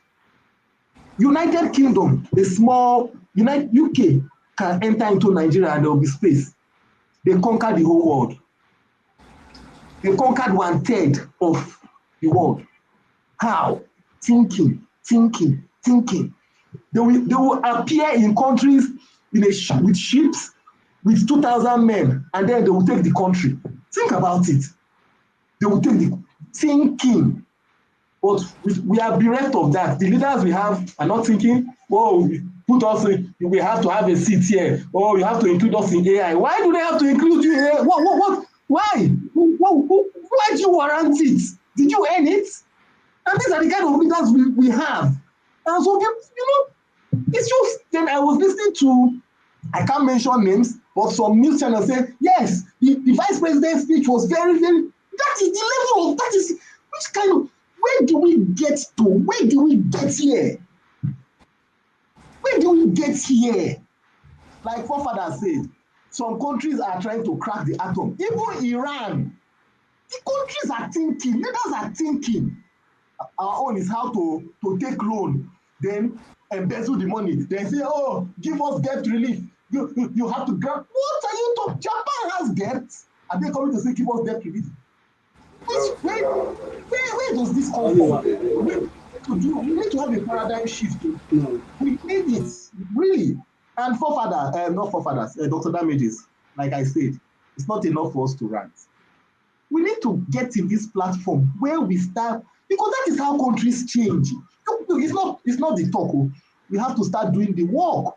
We have to start coming up with ideas and document it and have a time where we can look through it and say, okay, this is what, and we have to find ways of expression of these ideas. Because it's not enough for us to come here, because it's easy to talk about problems. I'm sure if you call any of you, if you call a child on the road and say, tell me the problem in your school, the child will rant about it. But when you say, tell me a solution, the child will keep quiet. Then the child might say a solution, then you provide scenarios with this work.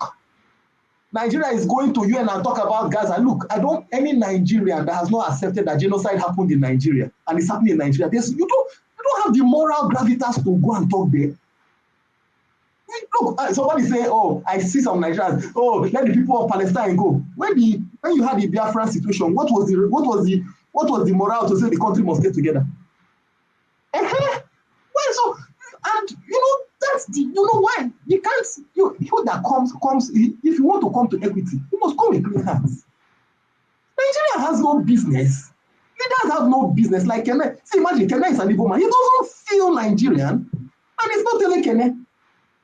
And it's justified.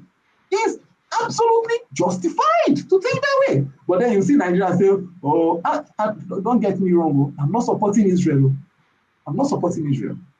But you don't have the gravitas to talk. What Kenneth was saying, Don Azar, there's a guy that does analysis. If you have listened to him, Don Azar, he does analysis of events in Nigeria. Of recent, he has been doing scam analysis. The next thing, by God went for him. That, oh, he's analyzing only one tribe. Why? That is the kind of country we have. So until we come to a position whereby we are detribalized, and we must be able to say the truth irrespective of whose ox is God, whether it's my tribesman or not my tribesman. Thank you. All right, thank you, Dexter. Let's go to Hutus, not Yazidis. Yeah, man. Yeah, the last speaker said even Iran. Even Iran is an ancient civilization. Perhaps, arguably, the oldest civilization in the world, on the planet today, along with maybe Egypt and maybe China. So Iran is not Nigeria where, I understand. There was something I wanted to bring up before I even go on my rant. I don't know who it was that was saying they want to see the records of Nigeria's president. Let me break it to you now. You're not seeing anything else. That's all you're going to see. And if you see anything else, it's when the FOIA gives you any more reports, it's going to be heavily redacted. In my experience, I'd say you already have everything you could glean on him, at least with regards to his criminal past. There's nothing new. You already have everything. So all this talk about he's scared, that's why he doesn't want to come. No, America owes you no favors, not to that extent. To the extent of, yes, his privacy, he might be fighting on the grounds that his privacy exceeds public declaration. But I've read those documents, and I think anybody that understands how these things go, you've seen everything. That's it. He's passed the people he was dealing with. He's come to an agreement with the IRS. That's it. You guys are not seeing anything. And I think if they are pushing for nothing to be released, I would say, at the very most, he probably was a confidential informant after his arrest. At the very most, if you're going to see anything else, I don't know, but I'm saying based on how I understand these things work, that's it. So moving on from that, with regards to what Forefathers was saying, I don't know how to get through to Forefathers when he keeps screaming about this ICBMs and Nigeria needs nukes and in a country where about 80% of the people live under $2. It's not happening anytime soon, not in 100 years. And then when I push back at him and I ask him, and not just me, people like Tony that are also experienced in how these things work, I've asked him, when do you expect Nigeria to get these weapons? Or how? Forefathers will tell you, well, they're going to do it just how the rest of the people did it. You don't have any leverage. I don't know how many times you're going to get that too. You don't have leverage. Nobody's giving you their technology for you with the intention that you're going to use it to attack them later. Because the only reason you always ask for these weapons is so you can attack them if they try to attack you. Why would I teach you, for example, how to box, which actually I've been doing since I was a child, but why would I teach you how to box if I know your intention is, if I want to beat you down, you're going to fight back? I'm not going to teach you how to box. So it's the same way. So get that out of the way. There's so many reasons why Nigeria is not having weapons, and weapons is not what we need at this point. We need an educated workforce. We need a well-fed workforce. We need housing for our people. We need infant mortality to increase. We need an educated populace. Do we need a stronger army? I guess maybe that could be arguable, but we're not going to build an army anytime within the next 70 years that will be able to combat the strongest nations on the planet. So how else now, if you take that reality and adjust it, if you adjust to the reality on the ground now that you are not going to be up to the standard to fight these other powerful nations anytime within the next 5, 6, 7 decades, then what do? The next thing you do is look at what else you can do that will make you have leverage and bring something to the table. And you can do that if you have a strong, dynamic workforce. You have something tangible to trade. You don't have to just say, oh, only if we have guns. I heard the bell. Now, the final thing, you keep bringing up this Sudan issue. And then you say this is why people should avoid Sharia and they're coming down. At some point, forefathers, the scaremongering and the Islamophobia has to stop. I would assume that you're too educated and you're too enlightened for the infantile statements that you make. You bring up Sudan, a place that is fighting its next door. It was one country. It has nothing to do with Sharia. I think the problem I usually have when people bring this Islamophobia to the fore is they avoid places like Bahrain.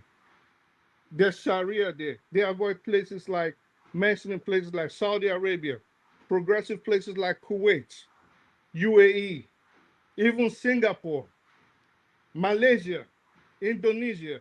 You guys never mention these places. Nigeria. Well, no, come on, but you never mentioned these progressive places. Then you decide to mention a place that is at war that had nothing to do with Sharia rule, just because you've been brainwashed to pander and regurgitate white supremacist tropes. And that's a shame when I see Black people do that. To me, usually, with all due respect, always shows me that either the person is being disingenuous or the person is just not as versed as they try to pretend or portray to be. Now, if the latter is the case, I think I can forgive that, or we can forgive that and say, maybe you need to go educate yourself more on the topics that you decide to speak on. And let me leave it at that because I keep hearing that. All right, thank you so much, Hooties. Forefathers. I don't understand. I want you to be the last, KJ.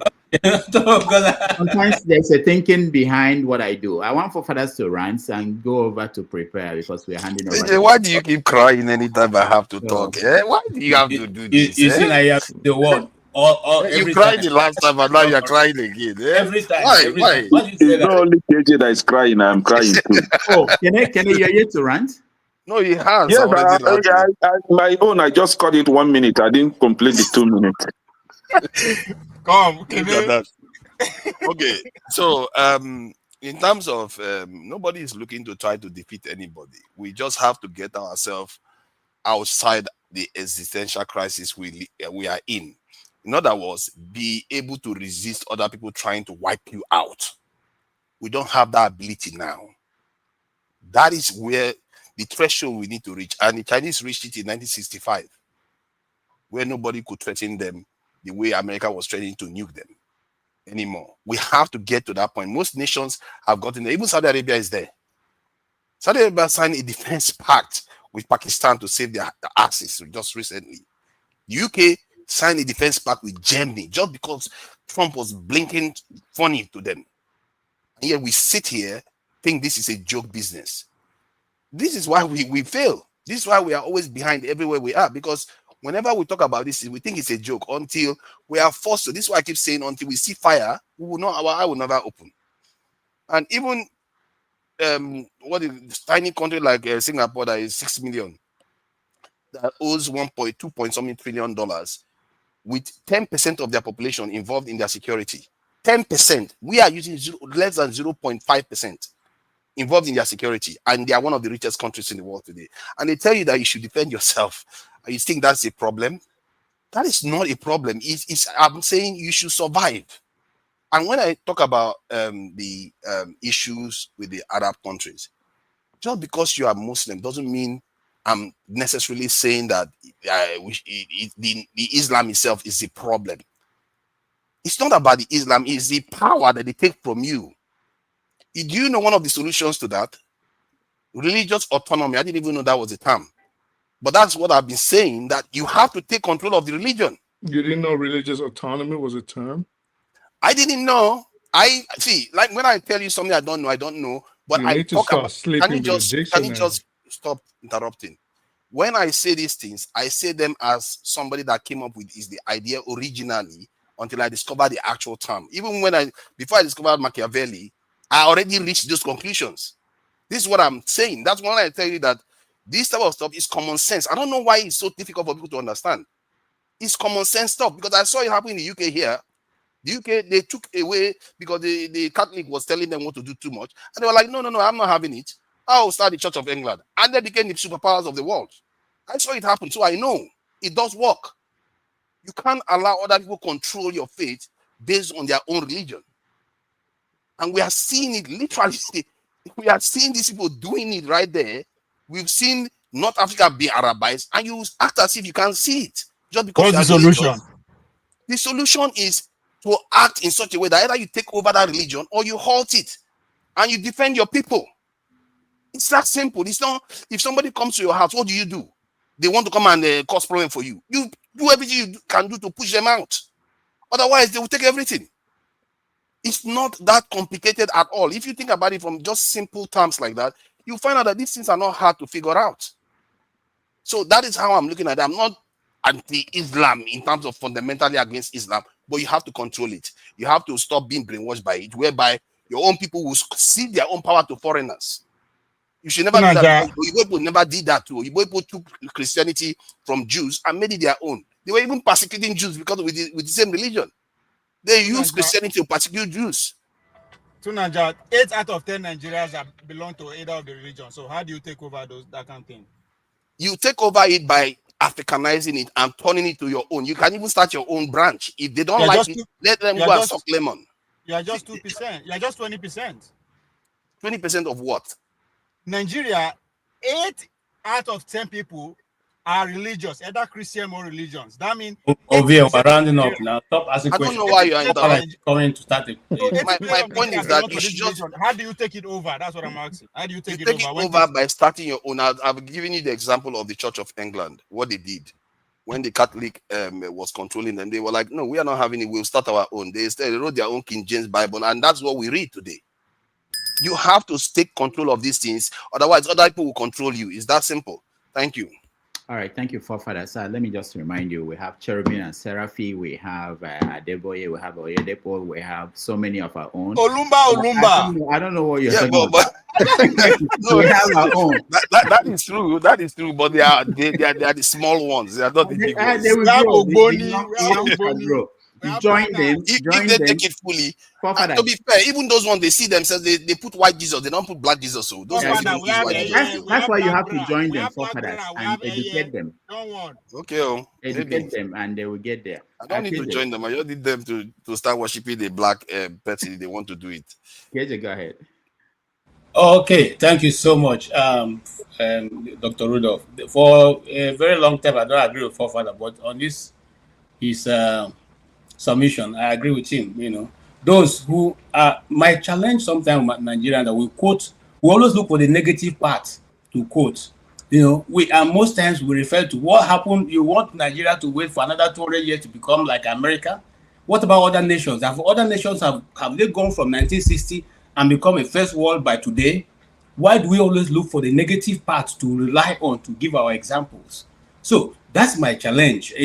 I don't have to reinvent the wheel. The wheel is there. All I need to do is follow it. I don't think we go to any community today, people are wearing leaves. They are wearing suits. They are wearing clothes. They're not wearing their native, this thing. So let's move with whatever we think is right for our society. Just like forefather said, if you're a good student of history, you find out that most of the North African countries were Christian nations. Okay, Turkey was where Paul came from. The great Paul that wrote half of the New Testament came from Turkey. Okay, and how did it become what it became today? Just the same system that is being exported to Europe. So I totally agree. If you are a Muslim and you like your Muslim faith, go to countries where they practice Islam.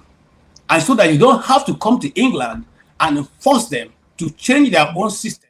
If you like the English way of life, go there and live the way they're living. If you don't, when you are tired of living that way, you go back to your own country and live the way you live. How did this become a Muslim bashing session? Excuse me, no, sorry. You were talking, we didn't interrupt you. Let us talk. So that is I stand totally with that. If you want to come to America, America has a set of values and principles. If you don't like it, go to where your value and principles are maintained.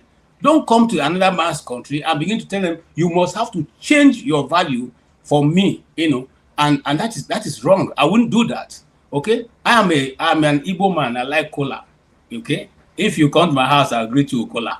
I cannot come now and go to a white guy's house and I say, why not offer me cola? Don't you know I'm Igbo man? When an Igbo man visits you, must have to give him cola. That's our tradition. No, he's not from Igbo land. He doesn't care about that. Okay, so when I go to his house, I offers me tea. I will drink it gladly, even though sweat is going to kill me. I will drink it gladly because that is his own culture. I can't change it.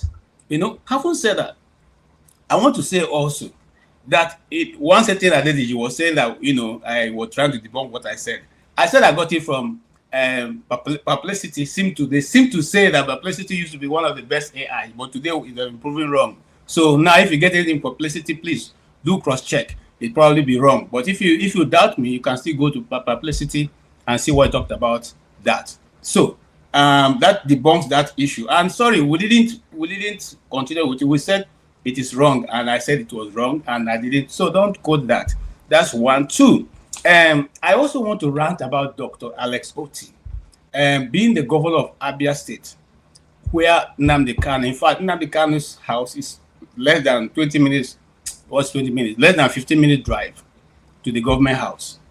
So if you can say that you're the governor of Nnamdi Kanu and you cannot step in, it is shame to every Igbo man, including myself. What is going on with Nnamdi Kanu is a shame to all of us. If you think you are an Igbo man, you are out there, you're a billionaire or whatever you call yourself, and what is going on to Nnamdi Kanu can go on under your noses, and you think that Nigeria has regard for you, it's just a question of time, my brother. You will be in that shit. Okay? So don't think now it's about Nnamdi Kanu, you can fold your hands. I remember a famous saying that they came for this, and they said, I'm not this. They came for them until when they came for you, there was nobody to rescue you. That's what's going to happen. You first take on the bullies. When you reduce the bullies to nothing, then you take over the streets. That's what bullies do. So if you are sitting in the comfort of your home, especially those of you who say, now they can't, hold on. You are Igbo too. It's going to come to you. Now, turn by turn.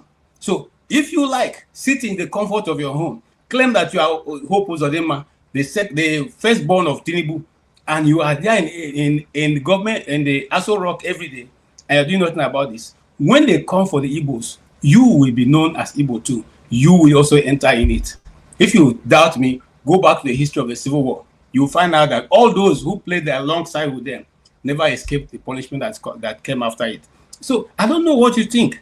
In any nation that is a serious nation, you are holding somebody for terrorism, and the person, doctors have come to say, this man is sick. This man is sick. You say you want a second opinion. A second opinion say this man is sick. And yet the so-called Justice Omotosho, and I'm going to do a story on Justice Omotosho because he's become notorious for giving very, very unjustifiable judgments. And you can keep to say that. If peradventure something happens to Nnamdi Kanu tomorrow, what are you going to say? Will you be able to contain what's going to fall out of it? What is the kind of justice you are looking for? Do you judge a dead man? What is so difficult to take him to the hospital? What is so difficult? And you guys have still kept him in DSS dungeon for more than 5 years now. We're getting to the 5th year. And then you can have meetings with AK-47 wielding terrorists, and you all accept that they should be given amnesty. People who have by people, you know, somebody was talking about the death that is happening in what's going on. Let me tell you, that number is more in Nigeria. We're not at war. So if you can sit in judgment, if you can sit those people and forgive them for clearing the local governments, for making sure people are living in IDPs, you can sit and have conversation with them and allow them go back with their arms. And they're even warning you as a government that if you dare step across so and so they're giving you as ultimatum, they will come back for you. And you cannot have a conversation with the Igbos, the use of the Igbo land. You can send your jets to go bomb villages and communities in Imo State. And you are telling me that you're a country, and the Igbo man who is, whether you are the Oji Carlos of this world or the so-called number 6 man in the House of Rep, or you are whoever you are, whatever you seem to be branding, it's a question of time, my brother. They will come for you. Thank you. Thank you, KJ. I don't have a rant, but I just want to point out something because I've listened to several. John, this one to your own, Doctor. Those where they follow Epstein farm. Elon Musk's father, Elon Musk, has been marked to be on the list. This is Washington. This is Washington coming from New York Times. That Elon Musk's father has been abusing 5 of his children since 1993. This is just coming out. Okay, not today. It came out some days ago. No, it's been out from now. Okay. All right, let me just. Elon Musk's father's own. I'm not talking about. Yeah. It wasn't today. I saw it. All I want to point out is we have to be careful in today's age of AI, and the source of information is very important more than any other. I was interviewing somebody on this channel, and the person said something. It was somebody I respected, and I couldn't stop him. I knew he was just a victim of this AI tech that is everywhere. There was a video of Obama. Most of you must have seen a TikTok video of Obama talking about when he was in power, that there was somebody who was more powerful than him. It was fake video. It wasn't true. Jimmy Kimmel, when he was suspended, there were videos people were making, saying things in his voice that he was the one saying it, and people carry it along. And so we have to be very careful about what we carry on and share. I tell people, if it's not on any credible site, this is the standard everywhere.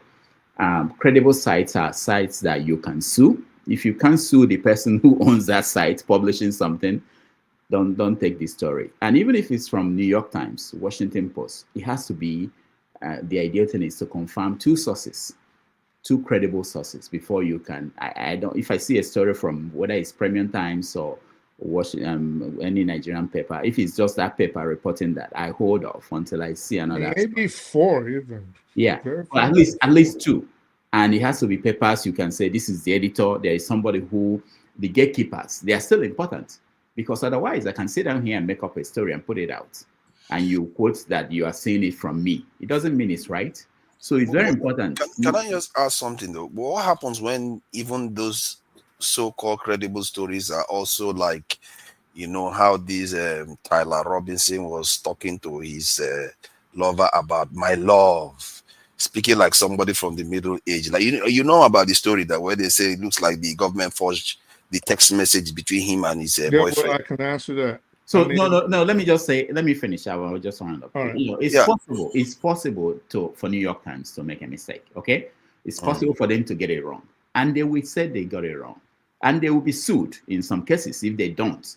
Okay, Trump sued Wall Street Journal because Wall Street Journal published that Trump actually sent a birthday card to Jeffrey Epstein. Trump said it wasn't true. But Rudolph. Hold on now. Let me finish. I'm sorry. That he sued. It's his right to sue. But if I'm the one that put it up, Trump is not going to sue me. So for you to assess a story, it has to be from a credible source. And those credible sources, if they are wrong, they know that they will be sued. They come out on their own and say this is wrong. But if you take a story from any source, from anywhere else, because you see it online, especially AI, it's good. I use AI, I see what they put out there, but you don't depend on that. It's like how I forgot that Soludo is from Aguata, and Aguata is in Anambra South. Yeah. I thought Soludo, Isofia, I thought Isofia was in Anyosha instead of Aguata. You see? And people will put out anything. That will not be mistake. You know. Exactly. So No, that's I what I don't. wanted to say. Always go to. These are my area. I know these places. Anambra is my area. Always pause. Don't rush. Don't rush. Whenever you hear a story, you just pause and then say, check and make sure there is credible sources, especially from Nigeria. If you're telling me something, the first thing I'm thinking, where did you get it? Is it Vanguard? Is it Tribune? Is it Punch? Is it where? I want to know first where you got it before I even repeat it. Okay, go ahead, Hutus. So, based on what Forefathers is saying, he's conflicting issues, okay? What you're saying, this is what I just wanted to explain.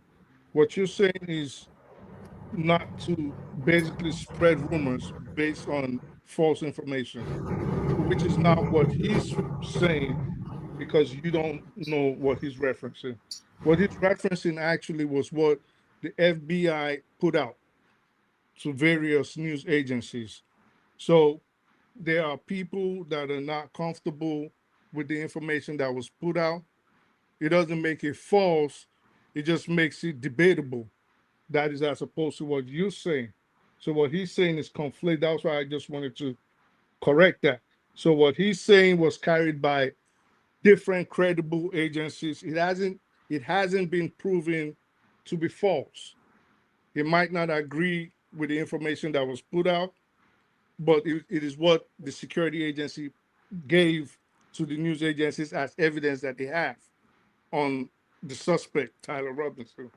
Do you get it? So it's not like I get the point I was making was that those agencies that we consider credible, they will not question information that is clearly, which is supposed to be their job, that is clearly not accurate.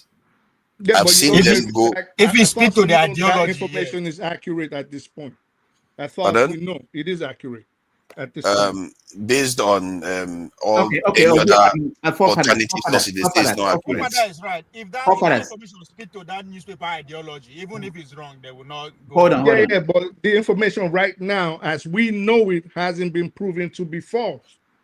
Right? So how do you prove it to be false? Forefathers, let me just say one more thing. In terms of the media, okay, when the FBI or White House or Aso Rock sends out a press release to the media, if they decide to use it, they will say this is what the Aso Rock is saying.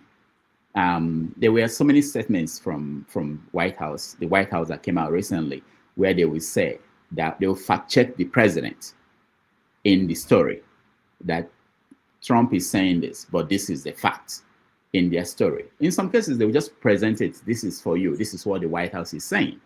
And they attribute that to the White House. It may be wrong. They may not care about fact checking the White House, but that's a different thing from sources that are not, you can hold accountable as sources of stories. And there are so many these days, especially when something happens in Nigeria. I see a lot of videos that come to my feed from people saying things, screaming. Once they start screaming, oh, you can't believe this, then you should not believe them immediately. All right, on that note, we have to run. I did 4 hours without break. This is against my doctor's order. I want to thank those that supported us. Real K, thank you so much. Alexander Gomez, thank you. George Blue Shell, thank you. Real K, thank you. We really appreciate all of you. Kulata, thank you. And then last week I saw somebody donated money to Cash App, Augustina. I don't know whether they want me to talk about it, but I just want to mention thank you, Augustina, for doing that. It was when I wasn't on live. Thank you, everybody. On that note, we will move to Forefathers, who will host the next stream. The ladies' show is still in hiatus, is on leave until further notice. I will also remind you that tomorrow on 90 Minutes Africa, we have the troublemaker himself, Pa Ikide, is coming here. He's going to talk about all the issues in the news. He just came back from Nigeria. He'll give you real stories about what is going on there. And we'll talk about writers for those who are interested and politics. He has long, extensive knowledge of what is going on in Nigeria. Thank you so much, KJ, for being here. Thank you, Forefathers. Thank you, Ike. Thank you, Ovie. Thank you, Kene. Thank you, Dexter. Those on the comment section, thank you all for being here. I appreciate all of you. And those watching at home, until tomorrow when I come back with 90 Minutes Africa, let's move over to Forefathers. Thank you all.